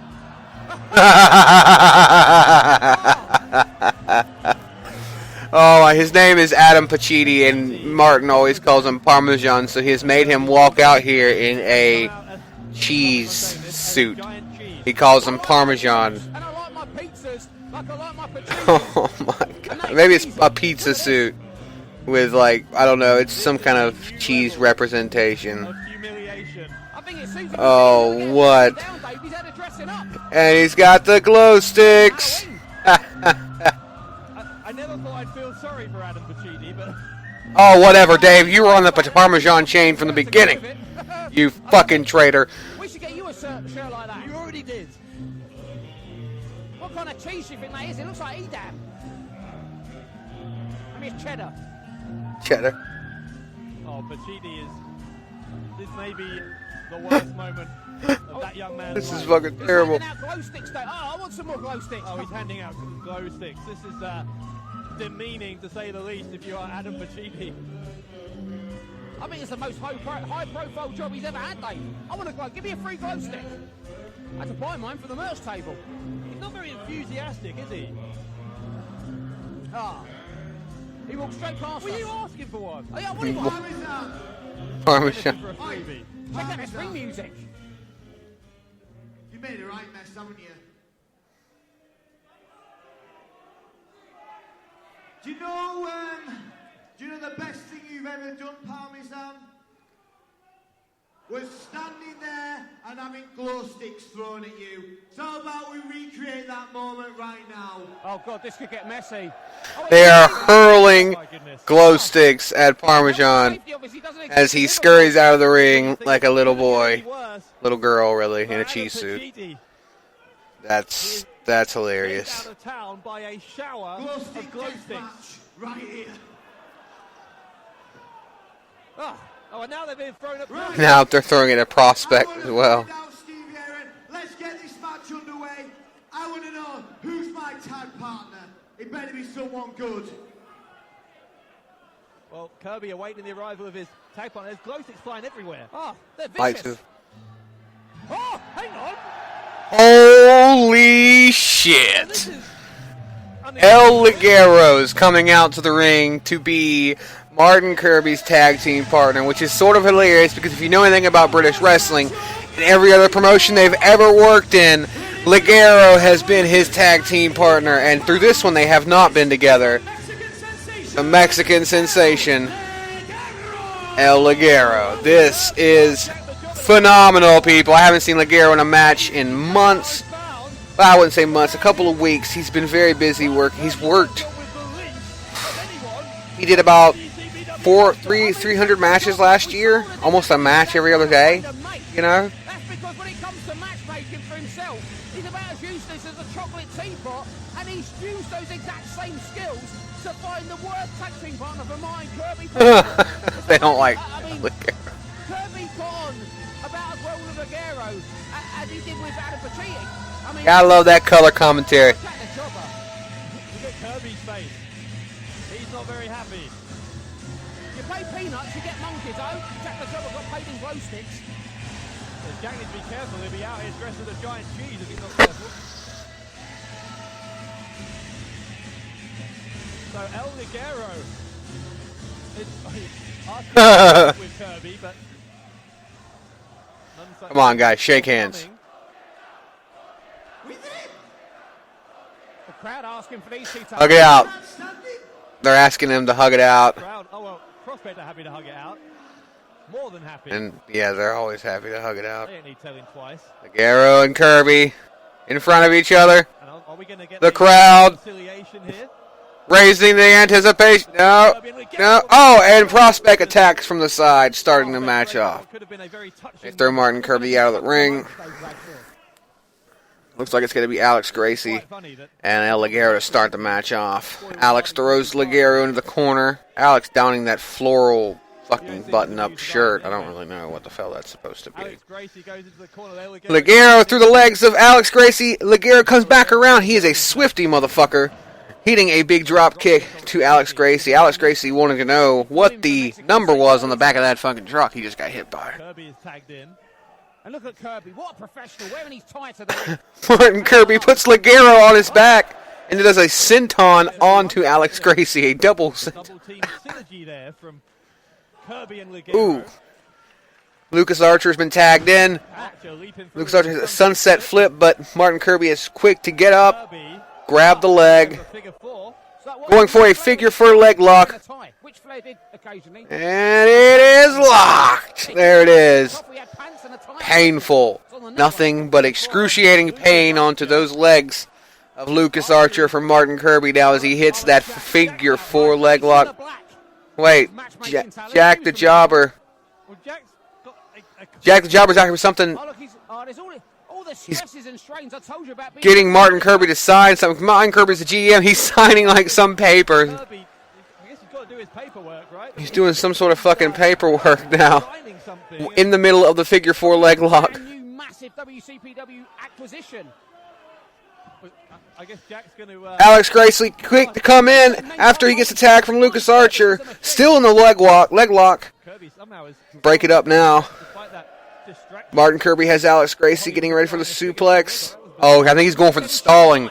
It's called the dickhead suplex. He holds him there and the crowd counts. One dickhead. How many D-heads are we going to 7 dickhead, 8 dickhead, 9 dickhead. And he's still got him in the air. And the blood is rushing to the head. 7. And he pulls him down after the suplex and pokes him in the eye. He never actually does the suplex. Some good shit. El Ligero coming into the ring now. Double team. Looks like they're going to go for a snap suplex here. Oh, now they're holding him up together. The double D-head plex is what they're calling. And Martin Kirby, once arch rivals. And he's still in the air. They poke him in the eye. What a beautiful reconciliation. It was And now he pokes Ligero in the eye. What the fuck? You fucking dick. Well, that was awkward. I don't think Brett poked Michaels in the eye, but he wanted to. You could see it on his face. Martin Kirby with a scoop slam on Alex Gracie. Oh, he's going to go for the. He's going for the Zoidberg elbow. The Zoidberg elbow. He puts his opponent on the mat, and then he gets on the second rope and does the Zoidberg thing, and then jumps off. But he has yet to land it in WCPW history, and it looks like he's not going to land it now as the phone is ringing for the GM. And Jack the Jobber, his assistant, is trying to figure out what to do. Has a phone call to take? I told you the strains. Don't be laugh, Jack. I'm at work. What do you mean? Hello? Yes. I'm at work at the moment. Ligero's in the ring as Martin Kirby takes his phone call. I didn't like Monica or Phoebe, honest. Yeah, Brad Pitt's a loser. It's his loss. Don't worry about him. Is it Rachel from Friends? Right, honestly, I've got to go. I'm in a match. Oh, I love their hair. What do you mean, what am I wearing? pink. I've got to go honest. No, you hang up. No, you hang up, go on. He's talking to his girlfriend. No, you Oh, she's hung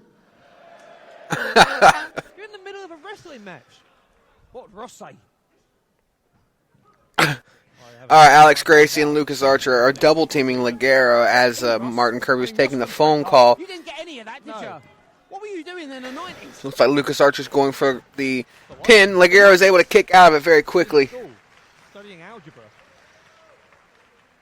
You've got an A in maths.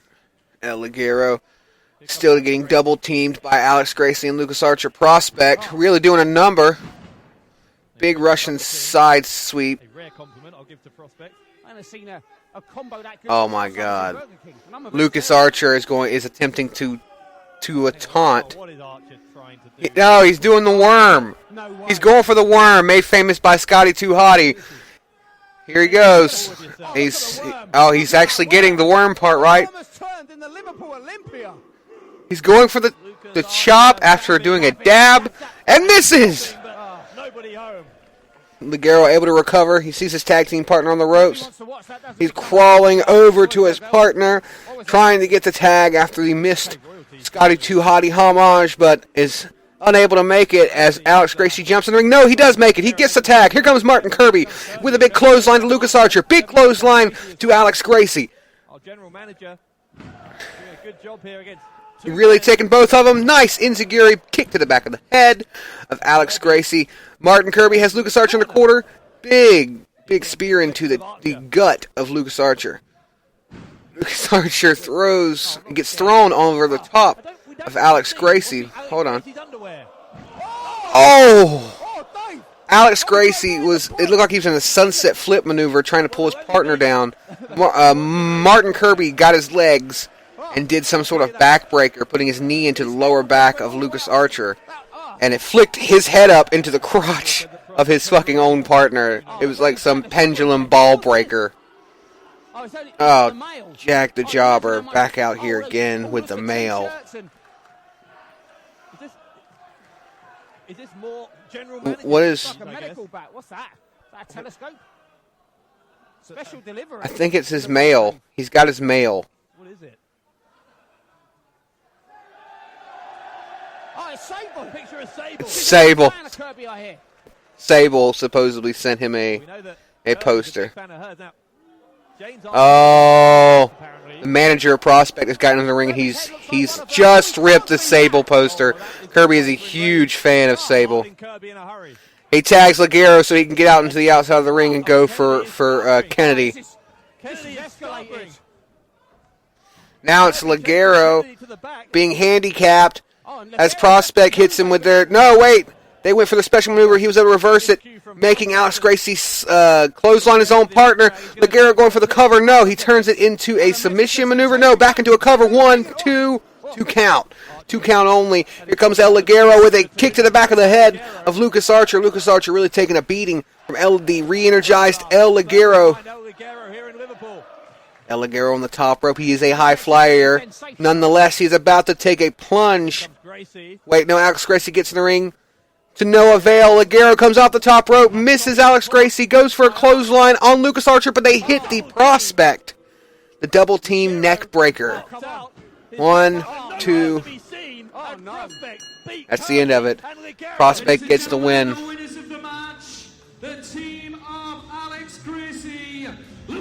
Damn it. Well, you're not going to like me asking this, Alex, but I'm going to ask it anyway. Is Martin Kirby just too busy to be general manager and wrestler at the same time? Well, I mean, you know, he went... Prospect has the ripped up picture of Sable and are wiping their ass on it. How disrespectful. Somebody needs to get in there, and I wish Sable would show up and fucking murk him. That'd be hilarious. That'd be awesome. Fuck you, Prospect. Fuck you and everything you stand for. You know what happens when you do that? You just made the list. Just made the list. There's victory for Prospect against El Ligero. Fucking list. and Martin Kirby, but it's not Ligero's fault. It's the Is Martin Kirby too busy to be a wrestler now? He may be. Who was distracted throughout the match and then ended up chasing James R. Kennedy to the back. Go on, deny that. You can't All deny I'm that. going to say, I'm going to have to look into this match again and see where the fall lays. But the fact is, Dave, the Prospects have scored a big, big win. And I believe, Dave, that gives them a very good argument to go to Orlando. Hashtag Prospect for Orlando. That hashtag is not going to work, is it? Absolutely not. So anyway, El Ligero, unsuccessful. Great tag team match. And now, speaking of great matches, coming up next, Alex, a match I've been looking forward to and so much of the world has as well. I think the next matchup is getting started.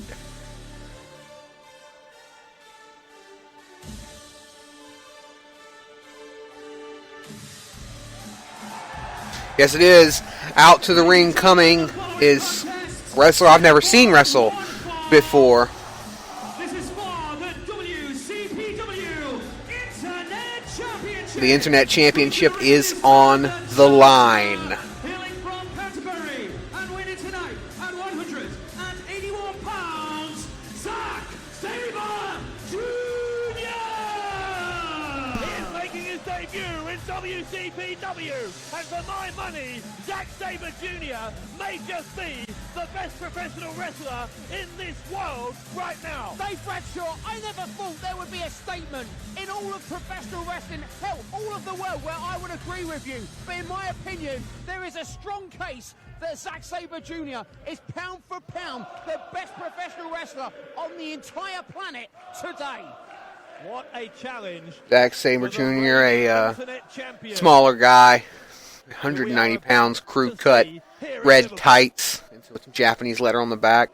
He's big in Japan, from what I gather.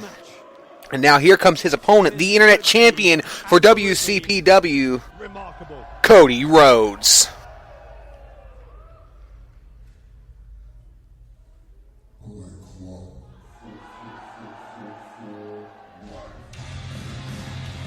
That's right.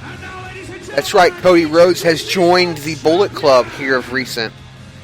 Hailing from Atlanta, Georgia, winning tonight at 206 pounds. This is your current reigning and defending WCPW Internet Champion, Cody Rhodes. When WCPW, Dave Bradshaw, promised that the Internet Championship would be defended Coming down the ring. on the Internet, everybody rejoiced. But who could have believed that they would be seeing a match like this? This match has been pimped for quite a while. Zack Sabre Jr. and Cody Rhodes. This road has been quite long. 6 hours ago, Cody Rhodes was making his debut in the Tokyo Dome as part of Wrestle Kingdom 11 for New Japan Pro Wrestling. He has flown halfway around the world to be here one day later and to compete in WCPW against the toughest opponent anywhere we could find. What a match. What a match this promises to be. Both of them looking ready to go, There'd be a time not that long ago where somebody ready at the to experience level destroy each other. would have completely outmatched and outclassed a British professional wrestler. But the fact is that Zack Sabre Jr. is so good that he is considered by many in Japan as one of the best wrestlers right there. He's considered by many in America as one of the best wrestlers right there. So there's no argument in my mind that this is a fair match between two guys who have both got the wrestling world, I guess, there, waiting for him on a plate. Cody Rhodes doing the Bullet Club sign, which is basically just the NWO sign. Just want to throw that out there real quick. In 2017. The Too Sweet. It's just the NWO In the case guys. of Cody Rhodes, he did so when essentially he had a job for life in Connecticut, but nonetheless didn't like the way his talent was being utilized there, and made one of the boldest decisions I can remember in the Shake wrestling hands. True sportsmanship. guaranteed paycheck. Both of them back into their respective corners, waiting for the bell to ring as the ref holds up the coveted Internet Championship. But he's certainly proved that it was the right decision because he has had success after success. Bell rings. Including Both here come in out of the corner. WCPW. Circling the middle of the ring.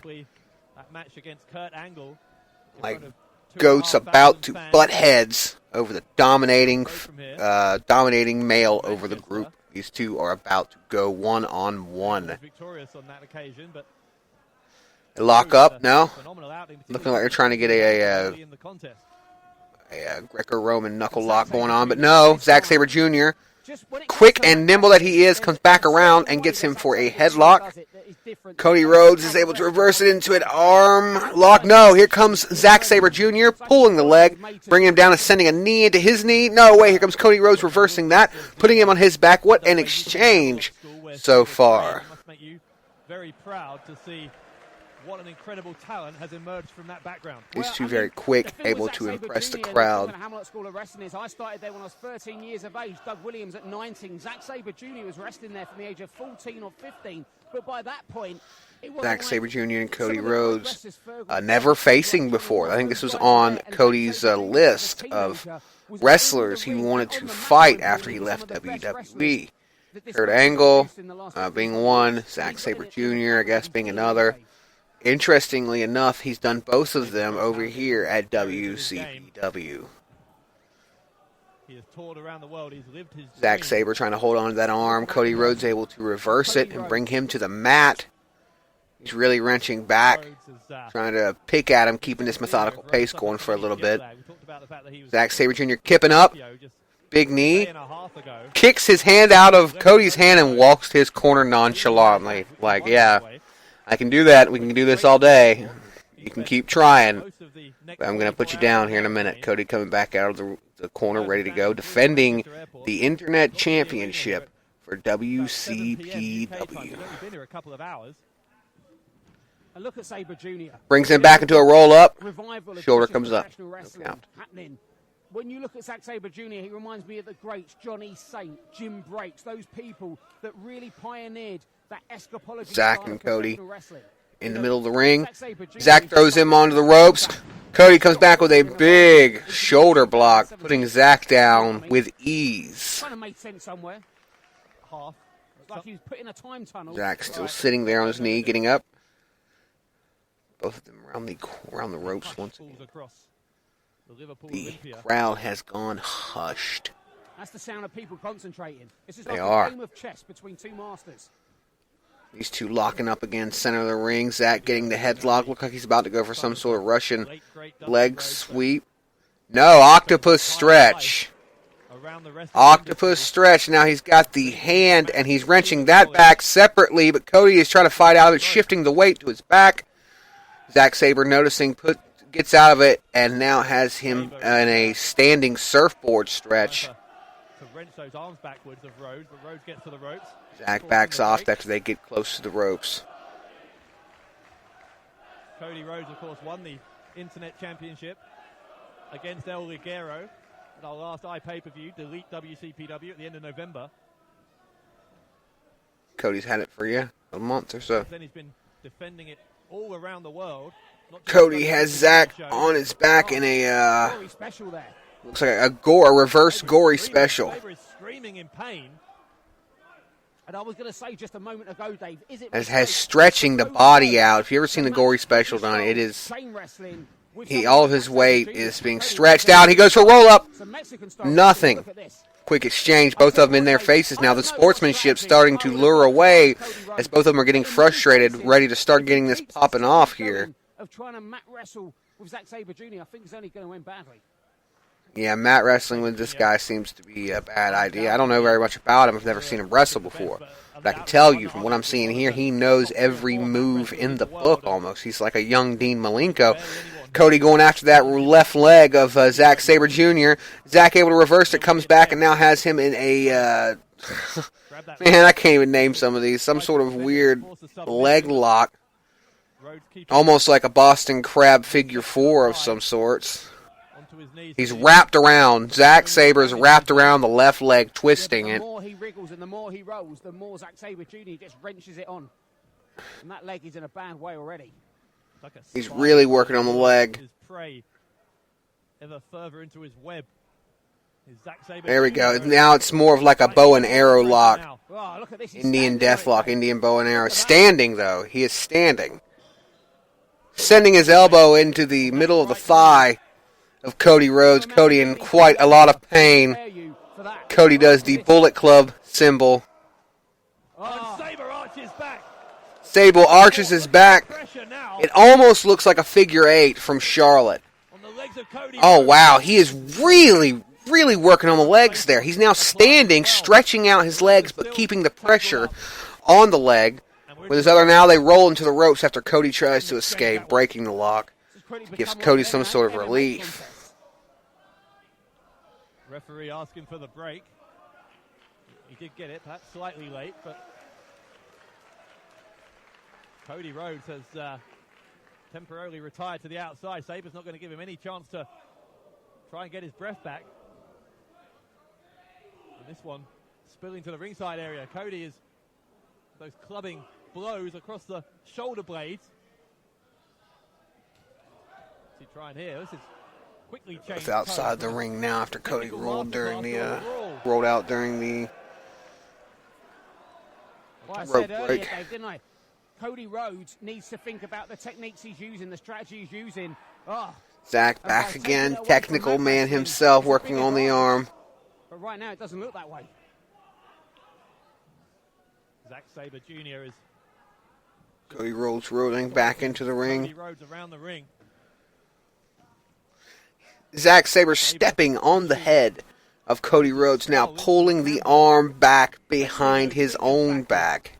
Painful to watch. Twisting the hand forward. What sort of maneuver? Yeah, it's making my arm hurt. On that arm there. This man, it just contorts you. He's going to tie him in a fucking knot pretty soon. Last-minute headbutt, extracting every ounce of those 5 seconds for the Cody Rhodes hanging over the ropes. In the ropes. Again, Sabre is gonna.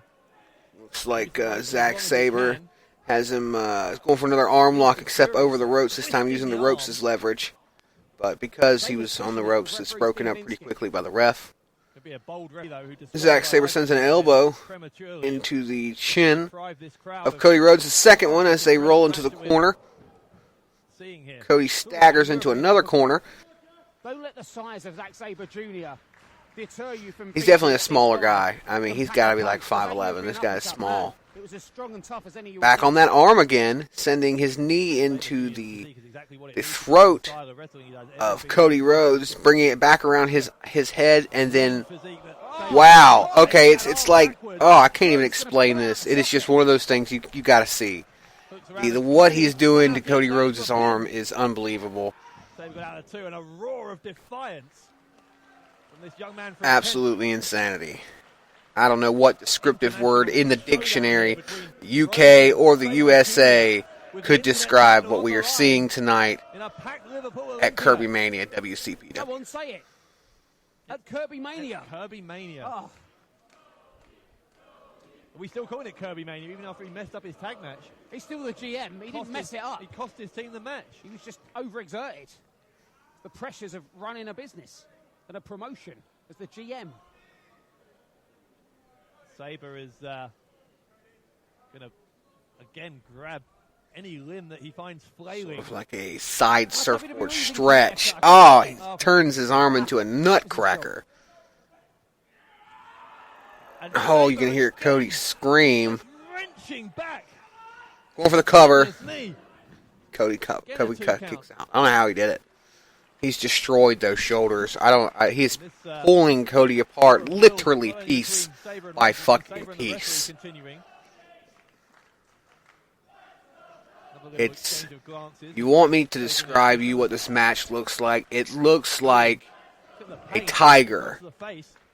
Maybe two tigers are fighting, and instead of you seeing the claws come out and just pawing back and forth, and it's like they're biting each other, and at every bite they're nibbling a piece of the other off, and that's exactly what it looks like. Zach and Cody are just destroying each other, and Cody goes for the roll up, but he only gets a 2 count.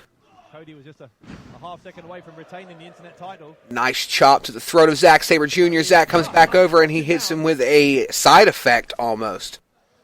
Sabre may have landed hard on the back of his head. Great point you make about Japan, as both of these guys. So Cody had his debut in the Tokyo Dome. Cody trying to get pumped up by the crowd. He spent a lot of time competing. Got Zach in the corner, sending some punches into the forehead 3.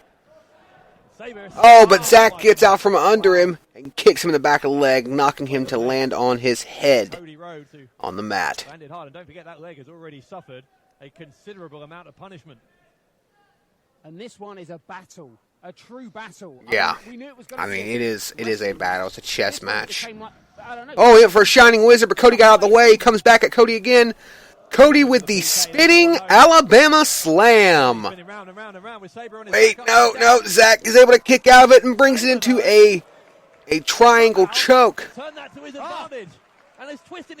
Instead of working on the head, he's back on the hand, wrapped around Cody like a leech. A leech who can break your arm. He brings him up. Cody's able to counter. Bring him into a suplex. He puts his legs on the rope and hits a big DDT off the top rope. Well, the top rope. A Randy Orton's DDT that we see on WWE. Just setting his legs on the top rope. And look at the pain etched on the face of Zack Sabre Jr. Cody set up behind him, comes off the second rope, big kick into the face of Zack Sabre Jr. He's definitely stunned, doesn't know where he is right now. Cody he's looked into the depths of his soul. He's channeling some Dusty Rhodes, and he's making the comeback. The American Dream gets rolled up though by Zack Sabre Jr., and Cody Rhodes is able to get out of it. Cody goes for a clothesline to no avail as Zack Sabre hits a side Nelson. Was one half of the full Nelson, a half Nelson slam, turning it into a 10, but is unable to keep Cody down for the 3 count. Spring back into life and lock you in a submission hold before you even know what's happening. Cody is I don't know, big shining wizard. Oh, it was 2 3/4 out of nowhere. Cody stood up, kicked him in the face, went for the cover, and got 2 3/4 there. Cody Rhodes and Zack Sabre Jr. for the WCPW Internet title. That had to. You could. That kick sounded like he got hit by a truck. He looks like he got hit by a truck. WCPW, and this is the kind of action you can expect from us throughout. These two are having the battle of their life. Cody is climbing the mountain known as Zack Sabre Jr. He has fallen down a few times, but is continuing to climb, and Zack has no idea why. He's going to send another kick into the chest of Cody Rhodes. I think he's going for a second one. Cody is telling him to bring it on. He wants something more. Kick him again. Another kick. I'll oblige you there, Cody, is what Zack says. I'll oblige you there. I'll bring you another one. And Cody continues to ask for kicks. Thank you, sir. May I have another? And he catches the kick this time. Brings him down, and he's going for a figure 4 leg lock. Cody Rhodes with the leg lock on to Zack Sabre Jr. Zack in some pain right now as Cody Rhodes wrenches down those legs, using every bit of energy, using every bit of experience that he has left.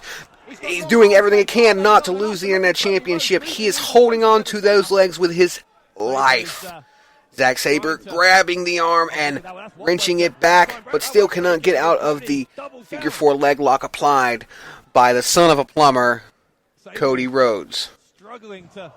Zack slaps him in the face, and Cody hits him with an even bigger figure 4, wrenching back on that leg as much as he can.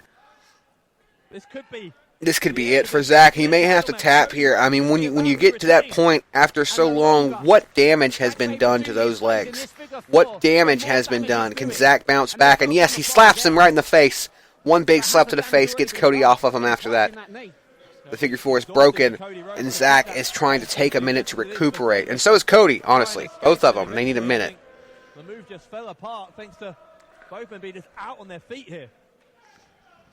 Cody back on the legs again. Looks like he's going for the leg lock once again.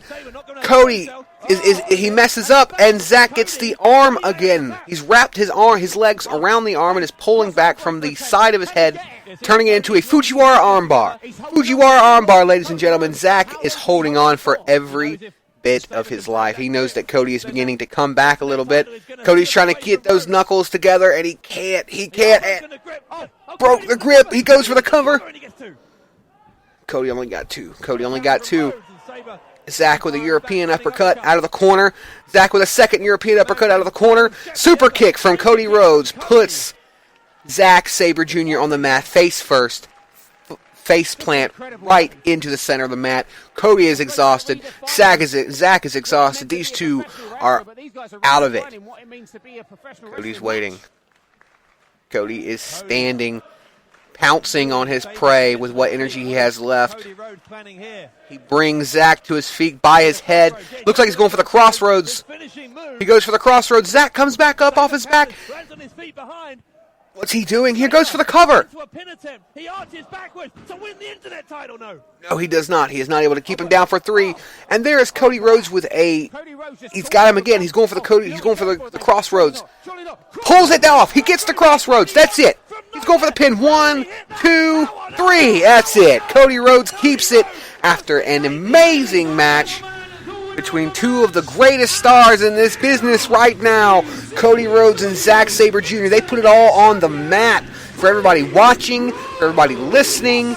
My God, these two! I'm surprised somebody didn't pull a ligament out of place with all the twisting and all of the wrenching. This is one of the most technical ground game matches I have ever had the pleasure of seeing, and I applaud the both of them. And I have just became a Zack Sabre Jr. fan because. But these guys just gave us something else. Yeah, most definitely something else. Everything they had in the fibre of their being, but ultimately Cody Rhodes is leaving with the WCPW Internet Championship. And you know what that means?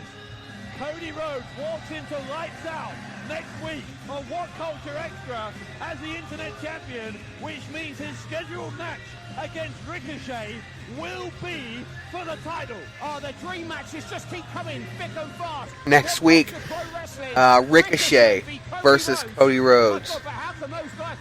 January 13th, only on What Culture Extra. I'm going to have to check that out. I've never seen Ricochet fight, but if he's any as good as Zack Sabre Jr., this is going to be a match for the ages. He may be the champion for a very, very long time. And the champ's got the mic, Dave. Cody's got the mic. Let's see what Cody Rhodes has to say after that phenomenal win.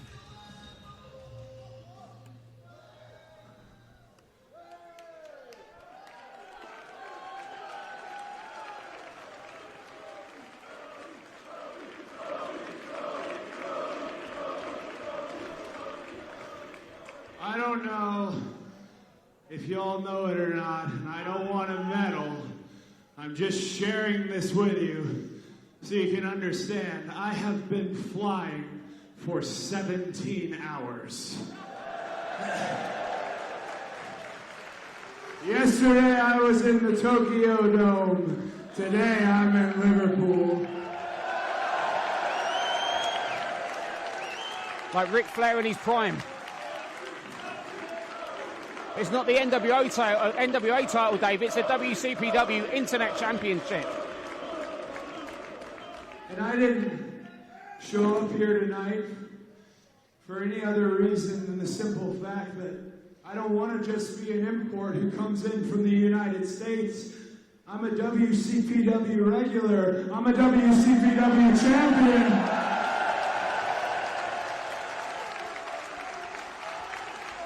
That he is, and he may be for a very long while to come.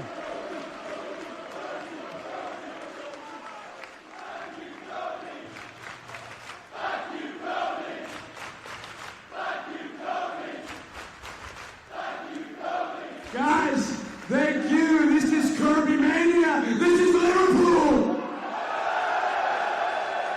I do have one request, if you'll indulge me. Does this place serve alcohol? One of you. You can decide amongst yourselves who. For all the flying, for all the lying to customs and losing my bag in Manchester, all I want for this show, all I want is a beer. Somebody please buy me a beer. think there's going to be about 1,000 people offering to take him up on that. Well, he's earned it.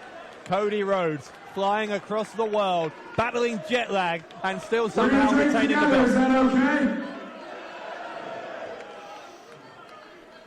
Dave, I think someone's buying him a beer.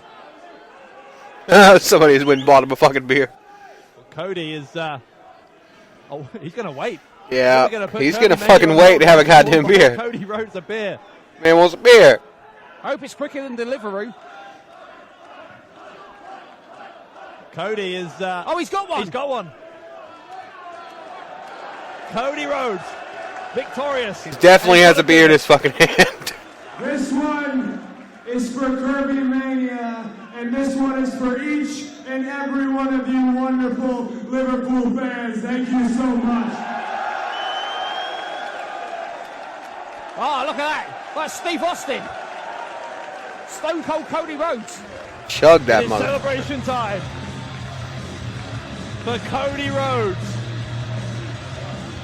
the WCPW Internet Champion, and long may he reign. Yes, sir. What a match from Zack Sabre Jr. and Cody Rhodes. Those two absolutely blew the roof off of Liverpool. There really is no other way to explain it. Is coming up next. Drew Galloway, the WCPW Main event time, people. Main event time. 6-man tag. Drew Galloway and his 2 tag team partners, Moss and Slater, take on the Swords of Essex, Bully Ray. just brought the house down at the Liverpool Olympia. Dave, this building Insanity is not even really the word you can say to what this night has been for WCPW. A few technical issues. The women's match was a little slow, but honestly, it has been a 7 out of 10 show, 8 out of 10 show. Great fucking show. Put together very well. And here comes Bully Ray out to the ring. We await his arrival. Ladies and gentlemen, the following contest, it is a 6-man tag team match set for Bully Ray and the Swords of Essex, including B. Priestley. at this time, accompanied by B. Priestley. Ladies and gentlemen, this is the team of Paul Robinson, Scotty Wainwright, the Swords of Essex. Their tag team partner hails from Hell's Kitchen, New York. Ladies and gentlemen, waiting tonight at 310 pounds, Bully Ray. Bully Ray and the Swords of Essex coming out here together. And Definitely an intimidating figure. Can give him that. Definitely an intimidating figure. Walking out into the ring in his ECW attire. He's got a jersey from ECW on, hat, chain link ripped around his neck, ready to go in this tag team match against Drew, Moss, and Slater. There's really no argument. Are the greatest tag team of all time. Look at the accolades. Look at the box office records. And one half of the world's greatest tag team is in the ring right now with one of the tag teams of the future right here in WCPW. Talk about being underneath the learning tree. I mean, and that's a big treat, Bully Ray.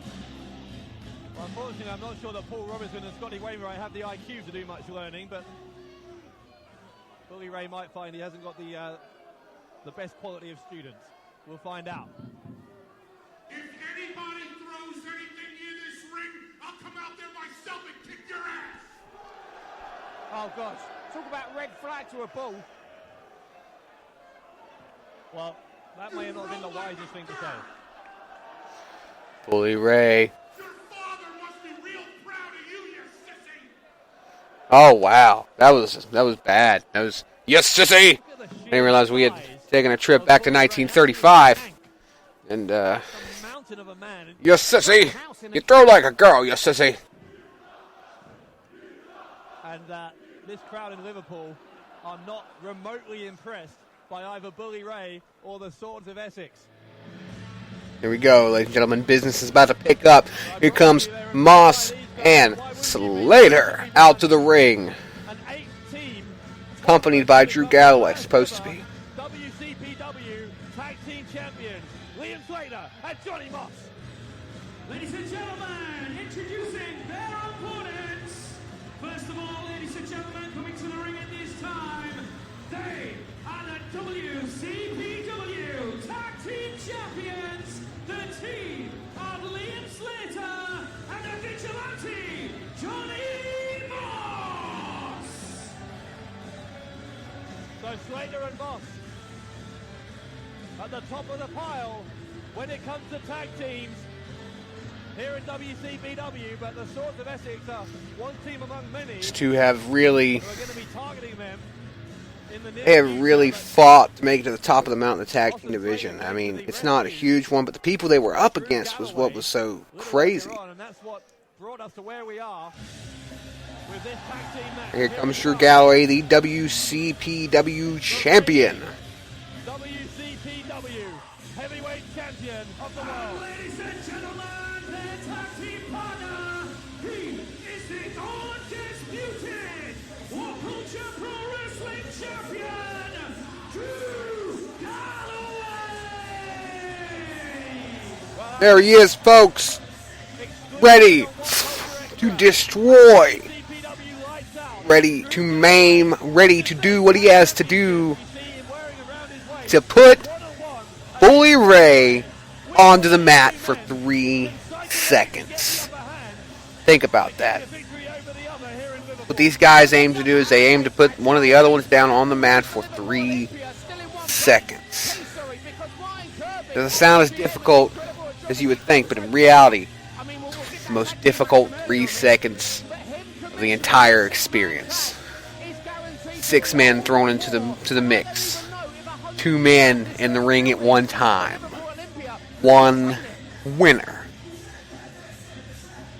Just the way it happens. Just the way the cookie crumbles, metaphorically. Swords of Essex pretty confident. You need to watch that confidence. It turns into cockiness. A lengthy title reign.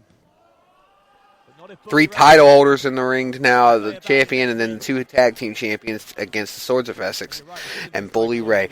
This match is looking to be a great main event for Kirbymania. You've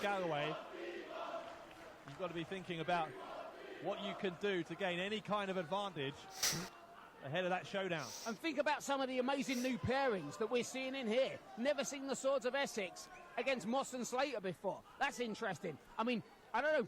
Johnny Moss and Bully Ray, that's interesting. Drew All 3 men, and Bully the Swords of Essex, are on the apron as Slater, Moss, and Galloway wait in the ring. The least experienced of that team, but has been improving in leaps and bounds and has more than pulled his weight as one half of the tag team champions. So we are getting ready to get underway. Looks like they're having another technical difficulty. Here we go. Start things out, but the crowd are getting under the skin of Paul Robinson. It's a Gilbert chant. Gilbert. Galloway going to start for his team. Paul Robinson, very short, no chin music looking motherfucker. I think he's going to start for his. No. Looks like Drew's trying to get Bully Ray up on the ring, into the ring. Do you think that pink and black striped shirt is going to help take him? Words being exchanged between the two. Actually, it looks like he's just accidentally washed his referee shirt with a red sock or something. And look at this, Bully Ray and Drew Galloway. You could sense the animosity between those two earlier, particularly when Drew Galloway was essentially told that he couldn't cut it in the WWE by Bully Ray. I mean, that was a low blow. Galloway is staring a hole through Bully Ray, perhaps in part because of those comments that Bully made earlier. We are yet to get underway because none of Bully's team. Paul Robinson, all of 100 pounds, 5 foot nothing, steps in the ring against the 6'2", 250 pounder in Drew Galloway. Big man versus small man. David and Goliath, quite literally. Paul barely makes it over the champion's breasts. Well, breastplate. Man against a child, it's ridiculous. Galloway. Oh, no. Galloway throws him over his head like he is a fucking rag doll. No technical prowess. Yeah, he definitely just became an astronaut. Somebody needs to bring that guy back. Houston, we have a huge problem. Requesting the tag from one or other of his partners. You should request a coffin. Galloway waits. He gets on both knees and he waits for somebody to get into the ring. And it looks like he's not going to get him, at least not yet, because Scotty Wainwright, the other half of the Swords of Essex, Scotty Wainwright getting into the ring now. is the man who... Drew Galloway, casually, nonchalantly standing there, waiting for his opponent. Scotty goes for a clothesline. Drew hits him with a big boot and about flips him over twice midair. Galloway picks him up with one hand. Well, when Galloway gives you a big boot, it's a really big boot. Another belly-to-belly across the ring, and Galloway once again waits. Well, you know what? I think Wainwright might be done as well. And now, having ploughed through the Swords of Essex, there's not really much choice, Bully. And there are few men, if any, in professional wrestling that will make Bully Ray back down. But Drew Galloway, from where I'm standing, just did. Yep. Bully, you're looking like a pussy. Where I'm standing, Dave, because it's been... Maybe when I get into the ring sometime soon to save whatever pride you got left. If that made sense? No, it didn't make any sense. We are on our feet. Lots of the Liverpool Olympia are on their feet, and most of them are chanting obscenities at Bully Ray, who is refusing to get in the ring with the world champion. Bully Ray's telling this referee, make them shut up. Good on you. Fuck it. Tell him to shut up, Brownlee. Go ahead. Fucking leave. Why doesn't he stop whining, stop complaining? And Bully is on his way out. Oh, he's leaving. Bully is walking up the stairs and heading towards the back. Ridiculous tantrum. Yeah, he is definitely throwing. Is he leaving? He's popping more of the balloons. Yeah, you can pop every balloon in the place, but it won't change the fact that you won't get in the ring with Drew Galloway.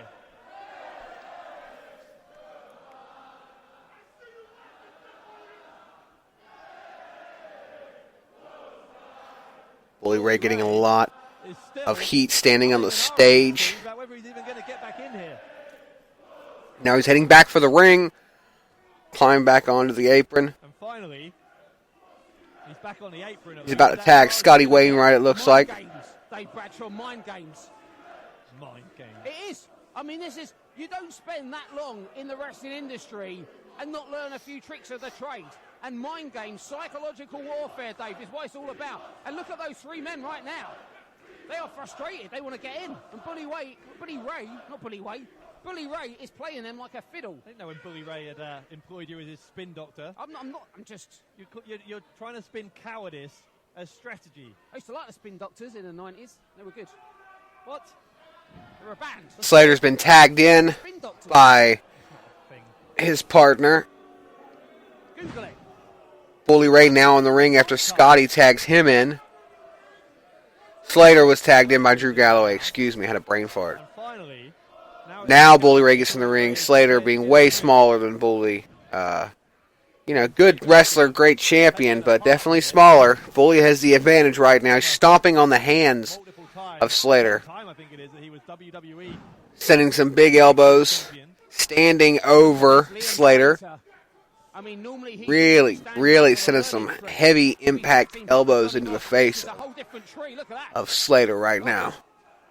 Hooking him like a fish. Standing under the dental tree. The what? The dental tree. What's a dental tree? Oh, big punch to the back of the head. That rocked him. It was like a hit in the back of the head with a small boulder. Spin doctors, check it out.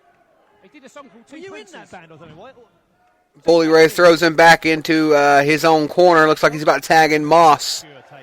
Another half of the tag team champions. Here comes Johnny Moss and Bully Ray. Two mountains of men. The humanity that is about to clash in the ring could cause seismic activity in Japan. But Bully is backing away, calling the ref to his side. Asking the ref to check his knee pads.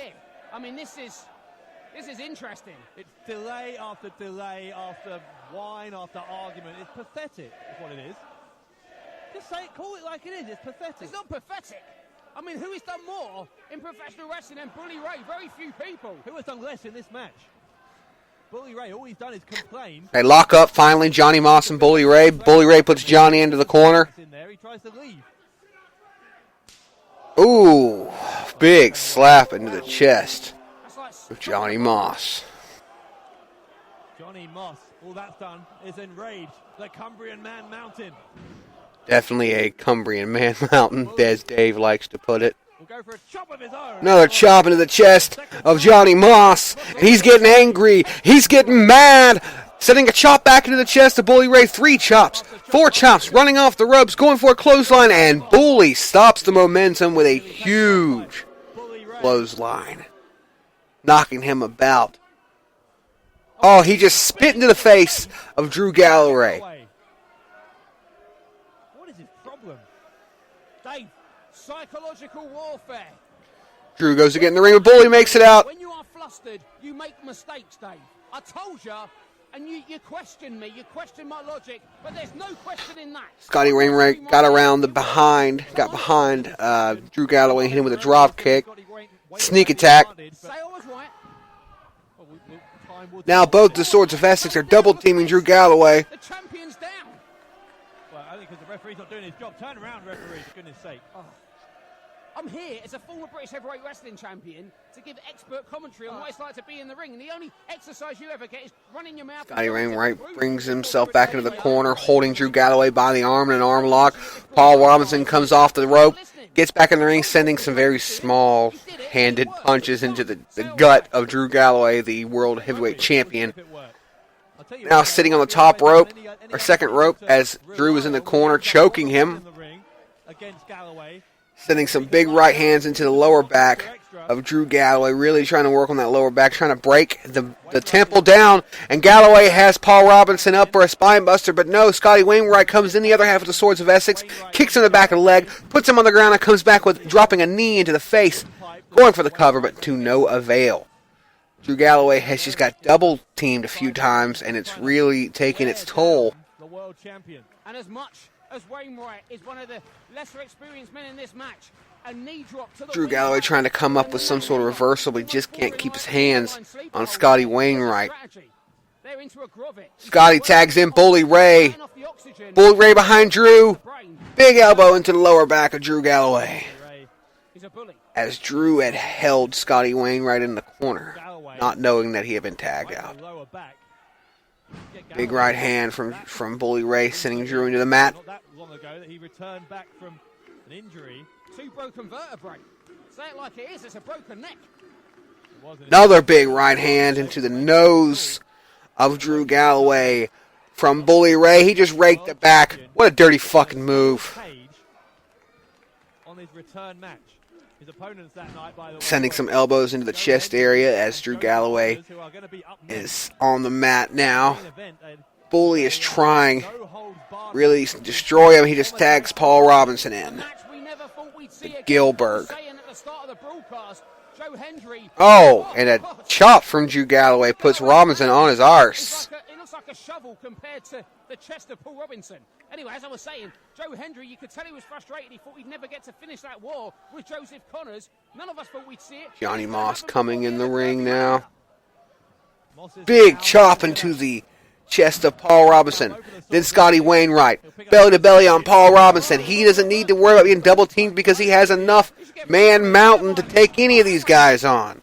Another overhead belly to belly from Johnny Moss. Here comes his Liam Slater jumping into the ring from the top rope. Big crossbody on both of them. Hits Bully Ray with a right hand. Slater's on a roll. He's back on the other top rope. Looks like he's about to go for another jump again. Bully Ray hits the top rope. Oh, right where the sun doesn't shine. Slater falls out of the ring and onto the floor. Paul Robinson quickly to follow, sending some stomps and just kicking and gnawing into the face. One member of the tag team led by the champion, then Liam Slater, unfortunately for Slater, is the man that you should pick. Look at this. Slater once again facing off with Bully Ray after the tag. Slater, he thinks he's found the weak link in that team.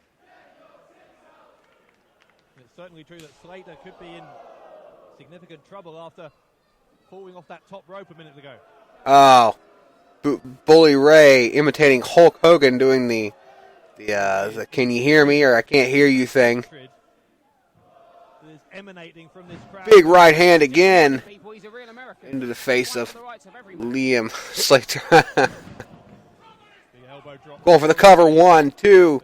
Didn't hook the leg, and Slater was able to kick out. Really keeping the pace slow. He's putting Liam in a surfboard stretch now. To tag in either Moss or Galloway. That is easier said than done when Bully Ray is really wrenching back, turning that surfboard stretch. Tags in Scotty Wainwright. Scotty comes off the top rope. As Bully Ray had held him into an armbar, he stops, kicks him in the back of the leg. That's how you do it. Misdirection, people. Misdirection. Wainwright and Robinson have been teaming together for a very long time. Obviously, Bully Ray, a very accomplished tag team wrestler as well. Nice facebuster from Scotty Wainwright. Throws Liam Slater into the ring for a kick to the face. Ref down for the count. 1, 2, nothing. Wainwright is going to pick up Slater, and he's taunting the opposition corner before bringing Slater quite wisely back into his own corner, as far away from Scotty Wainwright tags in Paul Robinson. Paul Robinson taking control of Slater right now, sitting on the neck of Liam Slater, pulling his face up by his nose. And he licks his fingers. That is fucking disgusting. You sick fuck. Should rename this to Boogermania. Yeah, that was terrible. That was terrible. Robinson is continuing this assault on Slater, which has lasted for several minutes now. Robinson tags in Bully Ray. Bully Ray coming into the ring. Tag himself in. Again, Bully Ray very confident to come Big right hand into the back of Liam Slater. Slater is just exhausted. Bully Ray sending those really short jabs into the face of Liam Slater. Blood down his face, Dave. Big drop kick out of nowhere from Liam, putting Bully Ray down for the count. Liam Slater's got to get over there. He's got to get out of the ring. He's got to get to a tag team partner. He gets it to Drew. Bully gets it to Scotty Wainwright. Drew Galloway hits Scotty Wainwright with a big boot. Then Paul Robinson with a big chop to the chest. Pop-up powerbomb. Big pop-up powerbomb out of nowhere from Drew Galloway. Paul Robinson is dead. Yeah, he's dead.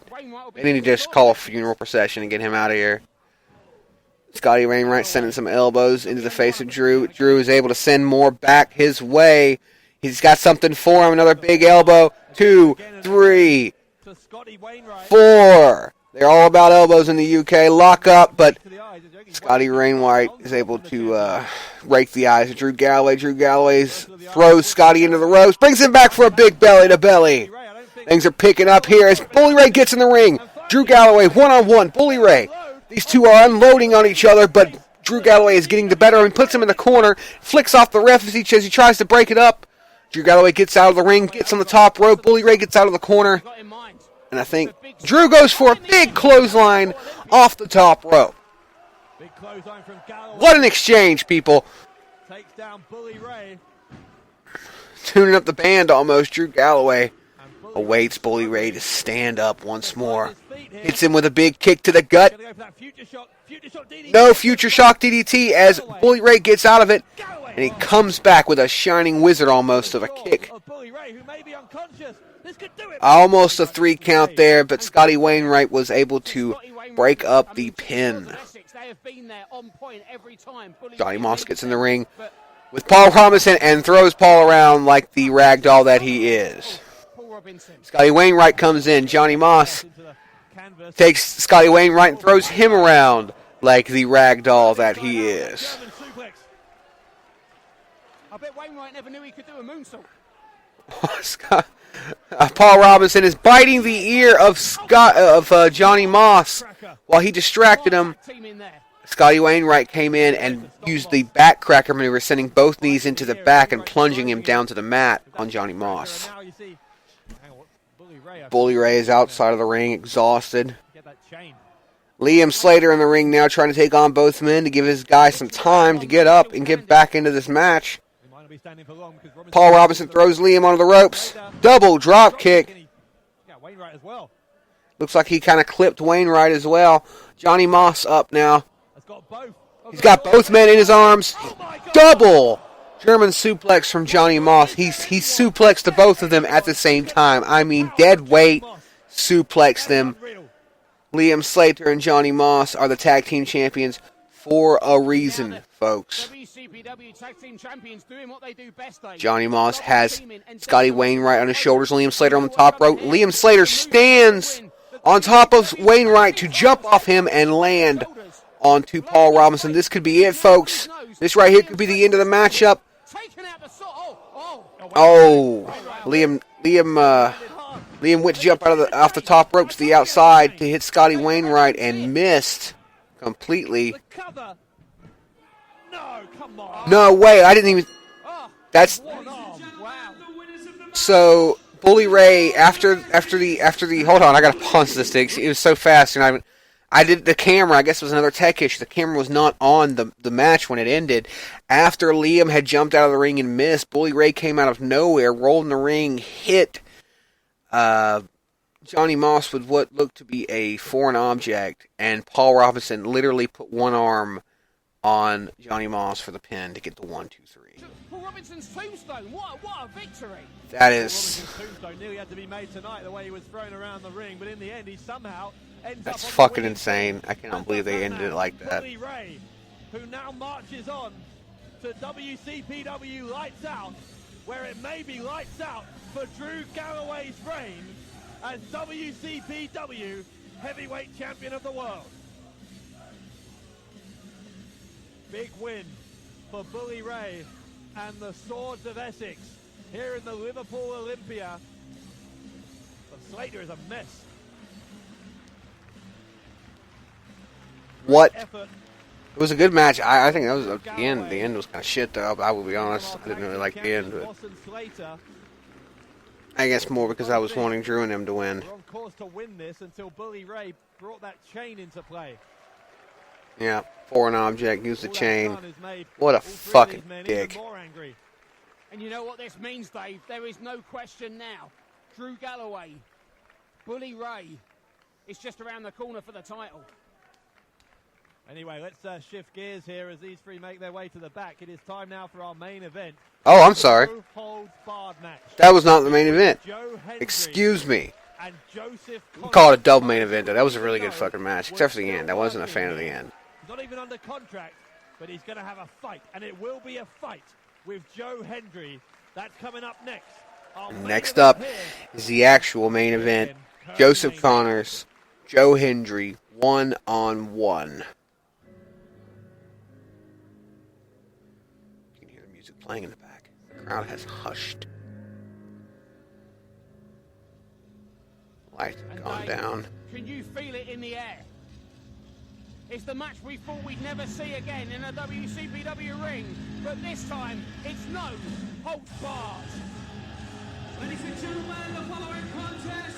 Joseph Connors probably doing his last match in WCPW before he heads WWE to fight for the United Kingdom Championship against Joe Hendry. One of the great rivalries of this company thus far has been these two. I mean, this is Rock and Stone Cold-esque. I mean, just bitter, rival hatred for each other.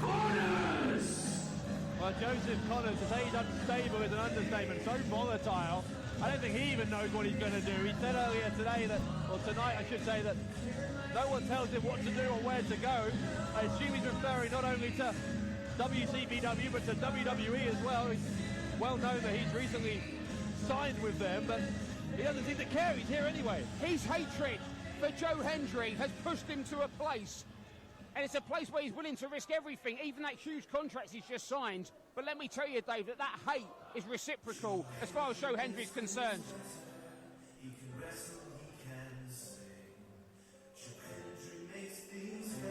Joe Hendry making his way out of the ring now. I hope you're ready for a war, Dave. Connors is lying in wait for the local hero.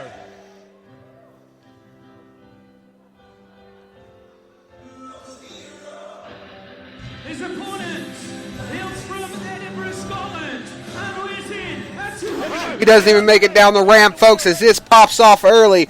Joseph Connors runs up to him, elbows and punches through the both of them. Joseph Connors now gaining the advantage a bit as he beats Hendry down to his knees. Hendry comes back up, though, with an elbow under the chin of Joseph Connors. These two are destroying each other, and we haven't even made it into the ring yet. A match we never thought we'd see at the start of Kirbymania. It's been a night of surprises. Hendry slowing things down a bit as he throws him into the guardrail. Thank you for being with us live on YouTube or however you're watching us. Connors trying to come back, picks up Hendry and throws him into the guardrail. Connors a former WCPW champion. Hendry has been so close so many times. These two at one point were a tag team. They came close to becoming the first tag team champions. Really, if they kept on their path, they would have been. But unfortunately, Joseph Connors turned on him, beat him with a chair halfway to death at one of the first little pay-per-views that WCPW had put on. The hatred between these two, as I say, they were briefly a tag team. Damn it, Dave, I've already said all this. More dominant personality, I suppose you would say, until Connors stabbed his partner in the back to win the WCPW. Now fighting around the ring. Wiping out our crew here at ringside. Connors hitting on the crew now. Yeah, quite literally just beating on anyone in his way because he's psychotic. And then gloating about it. He nearly broke. Well, he did break Drew Galloway's. Hendry sending some chops into the chest of Joseph Connors now. Said he was proud that he'd done it. Yeah, well, he got his karma for that, didn't he? Because that gloating was part of what fueled Galloway to come back so quickly. Here comes Hendry. Running big boot into Hendry, or Joseph Connors from Hendry in the corner. From Galloway eventually cost Connors the world title. Joseph Connors he doesn't have the advantage right now. If he wants it, he's going to have to get into the mind of Hendry, which he has done so many times before. And he puts him in the corner now, sending some slaps into the chest outside towards the crowd. He's got Hendry. Oh, and he sits him down on that guardrail right where the sun will not shine today. A lot of pain going up the middle. What you got to do is go up the middle. The moment that he turned on Joe Hendry and then took the WCPW title. But unfortunately, he put so much of himself, so much of his soul into Hendry really working on the back now. Sending some big elbows into the upper back area of Joe Hendry. Connor, I meant, was working on the back of Hendry. Excuse me. I've said it. To come back here on Kirbymania and to try and end Joe Hendry. I mean, that is hatred going to a whole new level. I've never known anything like it. Joe Hendry coming back, throwing some elbows under the chin of Joseph Connors. Now throwing into the ring for the first time, and the bell has just been rang. Oh, now we're on the way. Finally, the bell rings. We've got Joseph Connor throws Hendry into the corner. Hendry comes back with a clothesline after coming out of the corner. Obviously, no count out. Hendry throws Connors to the corner this time. Back body drop as Connors was wandering out of the corner stunned.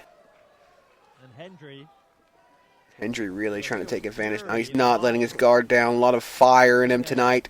A lot of fury. A lot of rage and hatred for his opponent. He's got Hendry on the top turnbuckle. Looks like he's about to go for a superplex. We've seen this tonight a few times. Can Hendry pull it off as well? And yes, he does. Big superplex off the second turnbuckle.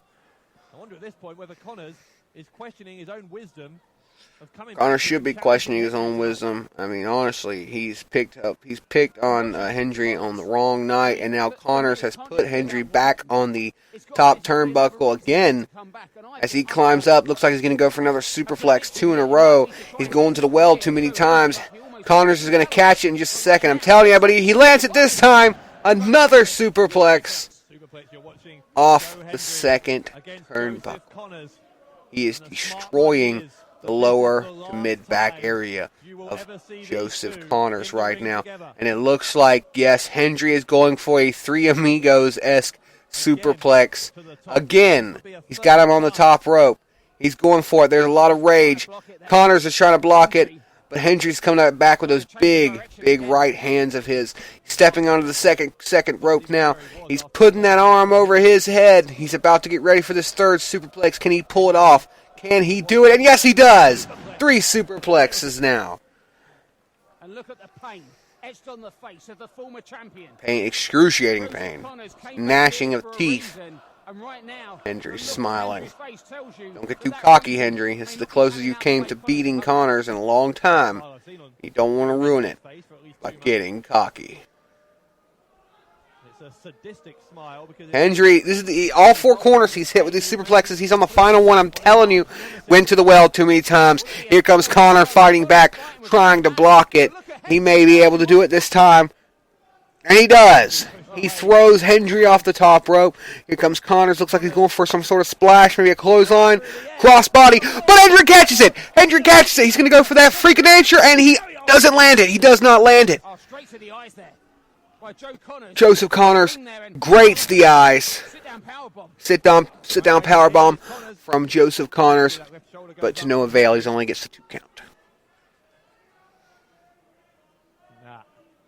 Having been in control of this for a long time, Hendry, Connors has found a way back in. That psychotic look on the face of Joseph Connors. I called him British wrestling's biggest sociopath, and it's not Big clothesline from Joseph Connors as he pulls him up from the mat. Another big clothesline. Shorthand clotheslines, repeating. He let go that time, guessing that was the end of that. Pushes his head into the mat. Looks like he's going to go for the cover. No, he's rolling him towards the corner. The human cranium is not meant to bounce off of that. The brain rattling against the sides of the skull of Joe Hendry. Joseph Connor has him in the corner, goes for a big elbow, sending Hendry reeling. Another big elbow from Joseph Connors, 2 in a row. Looks like he's going for 3 now. 3 big elbows. 4 on that one.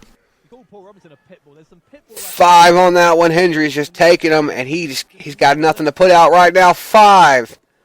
Connors is continuing with the barrage onto the chest and neck area of Joe Hendry. Joseph Connors, and this is getting uncomfortable. I lost count. I've lost count. He's destroying that area. You have elements of psychosis to you as well, but he just continues. It just continues. Connors is going in again and again. And I have no idea what even the numbers are right now. Referee may need to step in here and stop this. I think he's at 10. Hendry comes out of nowhere with a flying knee. Playing possum, ladies and gentlemen. Now a suplex. Instinct alone. Oh, wow. Suplex turned into a facebuster going for the cover, but to no avail there either. These 2 men putting everything they've got out there on the line for pride. No titles here. No money more than what they're going to get paid anyways.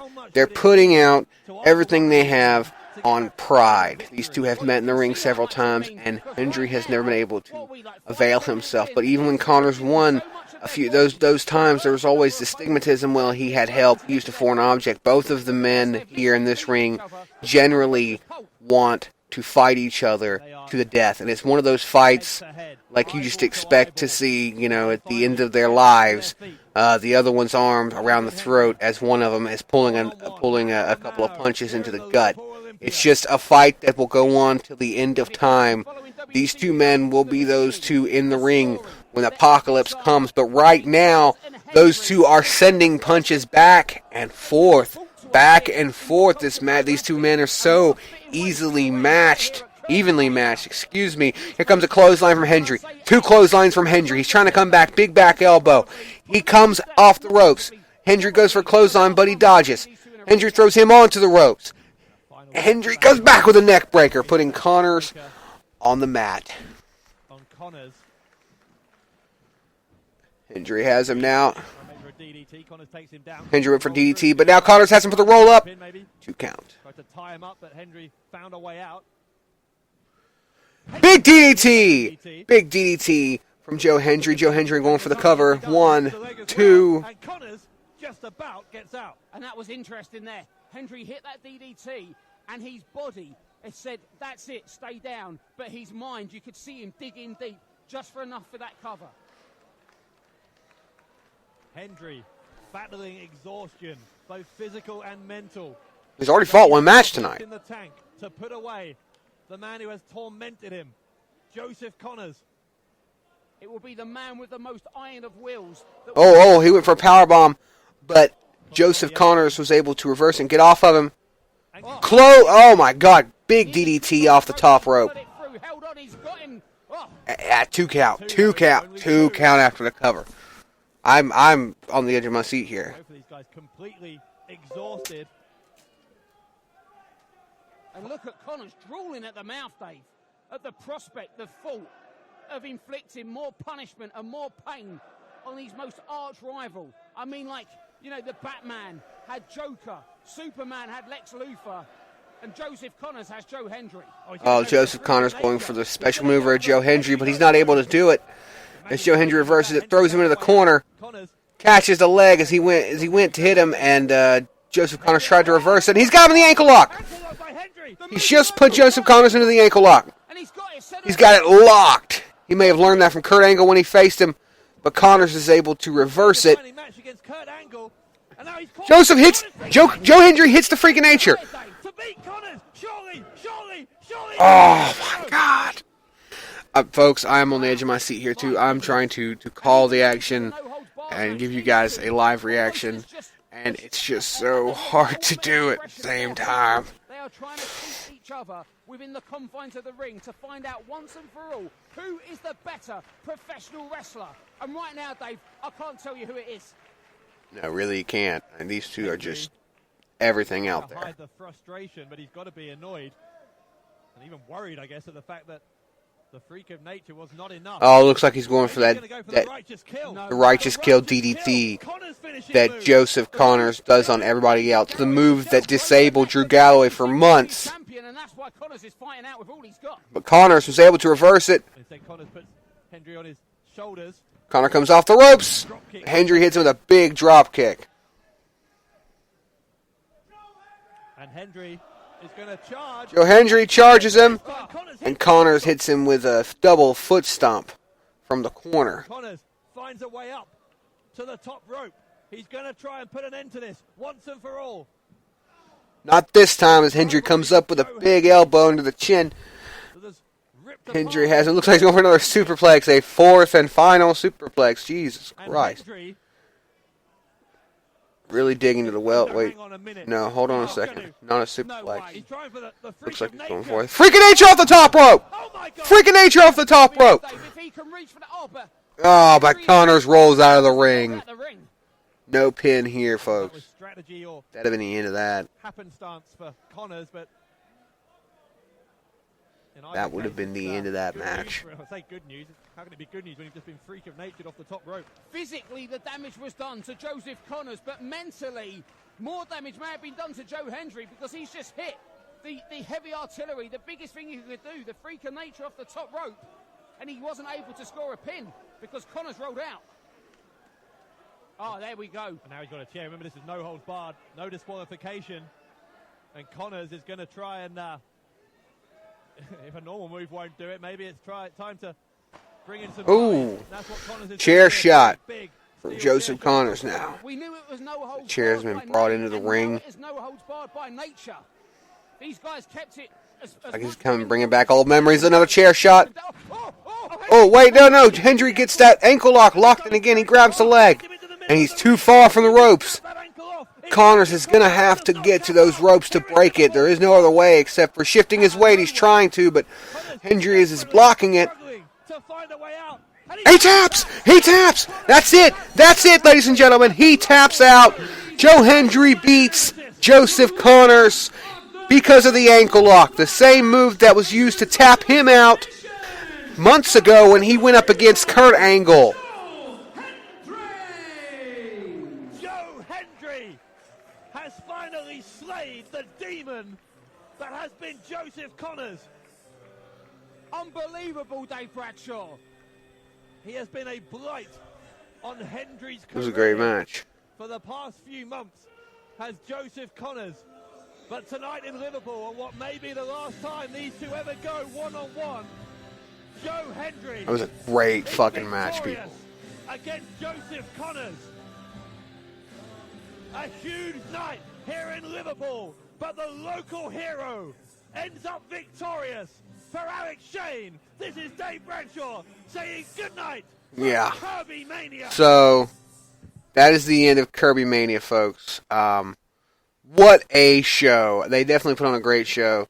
I would say, honestly, an 8 out of 10. The technical issues kind of took down a notch. And then the women's match was a little slow. I need to work a little bit better with both of them. Well, the show was good, though. Like, it was just really good. The six-man tag team match could have been a little bit better. I didn't like the way they ended it. But the main event was fucking phenomenal. The match between Zack Sabre Jr. and Cody Rhodes, fucking phenomenal. The first match on the card tonight was absolutely insane. Great show, guys. I'm about out of time. So, thanks for tuning in. Thanks for hanging out. We're going to try and do this again eventually. I really like having fun. I'm going to see if I can get somebody else to do it with me next time, so I'm not alone the entire time. But you guys keep it locked in here live on X92 Radio.